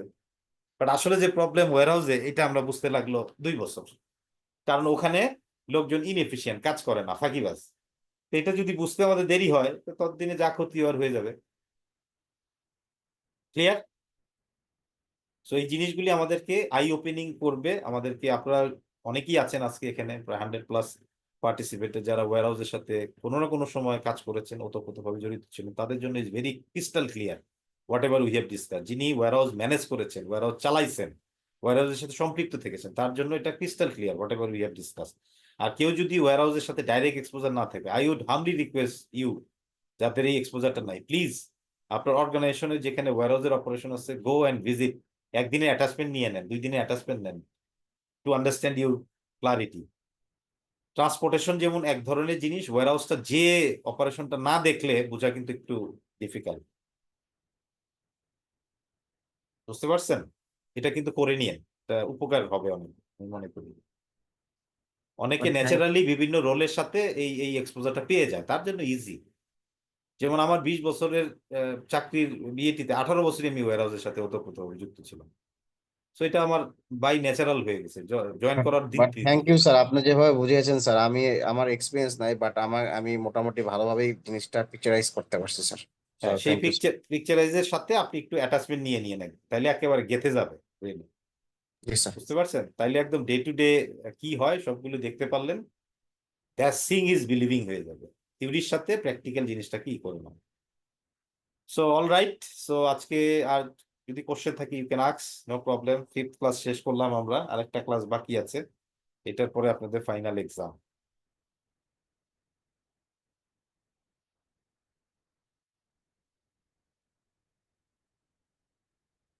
Any question from anybody?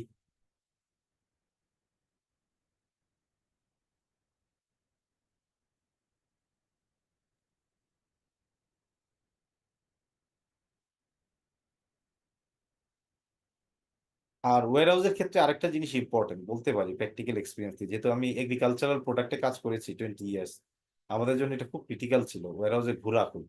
কারণ ওই যে বলেছি টোবাকো ইজ হাইগ্রোস্কোপিক, অনেক সময় হাই ময়েশ্চার হলে পরে আগুন ধরে যেতে পারে, বা আস্তে আস্তে গরম হয়ে টোবাকো বেল দেখা যাবে পুড়ে যাওয়া শুরু হয়েছে।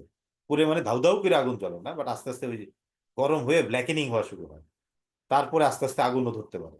হ্যাঁ, সো ব্ল্যাক হয়ে যাওয়া মানে হচ্ছে টোবাকোটা নষ্ট হয়ে যাবে। সেই জন্য আমাদেরকে প্রথম থেকেই একদম চাকরিতে জয়েন করার পরেই বলা হয়তো ঘুরবা ওয়্যার হাউস গুলিতে, বসরা বলতো, এবং স্মেল নেওয়ার চেষ্টা করবা কোনো বাজে গন্ধ আছে কিনা, প্রত্যেকটা আইলের ভিতর দিয়ে হাঁটবা এবং ঘ্রাণ নেওয়ার চেষ্টা করবা যে কোনো পোড়া গন্ধ আসতেছে কিনা, কোনো ফাঙ্গাসের গন্ধ আছে কিনা। মোল্ড অনেক সময় ভিজুয়ালি দেখলে বোঝা যায়, অনেক সময় কিন্তু আবার নাকে আসে।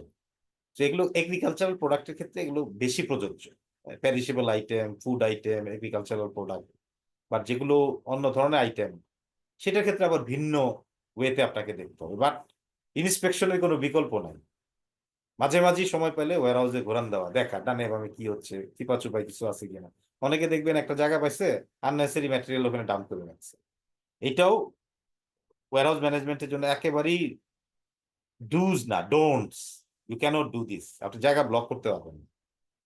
অনেকে দেখবেন কিছু সিরা ফাটা কার্টুন চিপার ভিতরে বুঝে রাখছে, যখন আপনি হাঁটা দিবেন তখনই আপনার নলেজে আসবে যে আরে ওই জায়গায় এটা ক্রিস্টাল ক্লিয়ার থাকতে হবে, ক্লিন, এই মাথার থেকে ওই মাথা, all the rack, all the stack আমি পুরো দেখতে পাবো ভিজিবল, এবং একটার ভিতরে একটা মধ্যবর্তী গ্যাপগুলি আমি আইডেন্টিফাই করতে পারবো।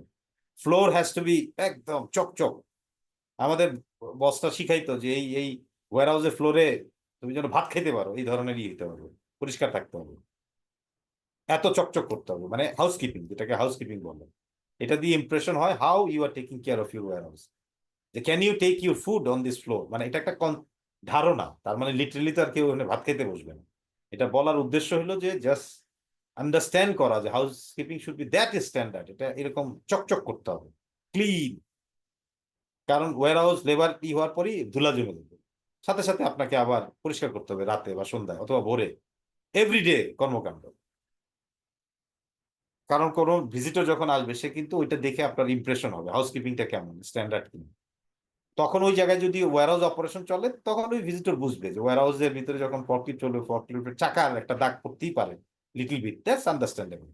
বাট কোনো অপারেশন চলতেছে না, গত 2 দিন কোনো হয় না, আপনার ওয়্যার হাউসটা নর্মাল আছে, তারপরে যে যদি দেখে ধুলার স্তর, বালি পড়ে আছে, ফ্লোরের ভিতরে ডার্ট, তারপরে মাকড়সার জাল বিভিন্ন জায়গায়, then housekeeping is not at all standard. সেই জন্য visit is important, regular visit করা, দেখা। হাঁটলে পরেই অপারেশনাল লোকের কাজই হচ্ছে, সাপ্লাই চেনের কাজই হলো অন দ্য গ্রাউন্ডে হাঁটা, দেখা। ফ্যাক্টরিতে ফ্যাক্টরি ম্যানেজার যত হাঁটবে তত ওলট পালট জিনিস ডিসকানেক্ট তার চোখে পড়বে। উনি যদি খালি রুমে বসে অর্ডার চালায় তাহলে তাকে ওই লোকজন যেভাবে ফিডব্যাক দিবে সেটার উপর তাকে ডিপেন্ড করতে হবে। তাকে মাঝে মাঝে ফ্লোরে নেমে আসতে হবে, ডেলি হয়তো সে নামবে না, তার রোল হয়তো প্রতিদিন নামানা, কিন্তু একটা টাইম করে করে সপ্তাহে তাকে আসতে হবে টু আন্ডারস্ট্যান্ড। বিকজ যেহেতু ফ্যাক্টরি ম্যানেজার যে সিনিয়র পোস্ট, তার তো প্রত্যেক দিন প্রতি বেলায় তো আসার দরকার নেই, বাট তাকে আসতে হবে মাঝে মাঝে। তো same goes for warehouse. Agricultural product যেমন ফিল্ড ভিজিটে যাইতে হয়, what is the standard of your tobacco, কিরকম হচ্ছে, কোনো রোগ বালাই হচ্ছে কিনা, ইউনিফর্ম গ্রোথ হচ্ছে কিনা, হ্যাঁ পরিচর্যা হচ্ছে কিনা, সার পানি ঠিক মতন দিছে কিনা, this are all part of your visit. So আমরা যারা অপারেশন সাপ্লাই চেনে কাজ করি, ভিজিটের কোনো বিকল্প নেই। ওকে, কোনো কোশ্চেন না থাকলে we can wrap up. So thank you. আগামী সপ্তাহে এখানে জি। আরেকটা কোশ্চেন ছিল, যেটা হচ্ছিল ওয়্যার হাউস ম্যানেজমেন্টের সেফটি, যেটা হচ্ছিল ফায়ার প্রোটেকশন, ডিটেকশন সেফটি বা পেস্ট কন্ট্রোল, এগুলো পার্ট হতে পারে না? অবশ্যই হতে পারে। আপনার ওয়্যার হাউসে আপনার থাকতে হবে, ফায়ার এক্সটিংগুইশার থাকতে হবে, আপনার ওয়াটার হাইড্রেন্ট থাকতে হবে সিস্টেম, যেটা ওয়্যারহাউসের ভিতরে তো আর হয় না, ওয়্যারহাউসের পেরিফেরিয়াল জায়গায় হতে হবে, যাতে আপনি আগুন লাগলে পরে পানি দিতে পারেন। স্প্রিংকলার সিস্টেম থাকতেও পারে, নাও থাকতে পারে, বাট আপনার ওয়াটার হাইড্রেন্ট থাকতে হবে পেরিফেরিয়াল ওয়ালগুলিতে।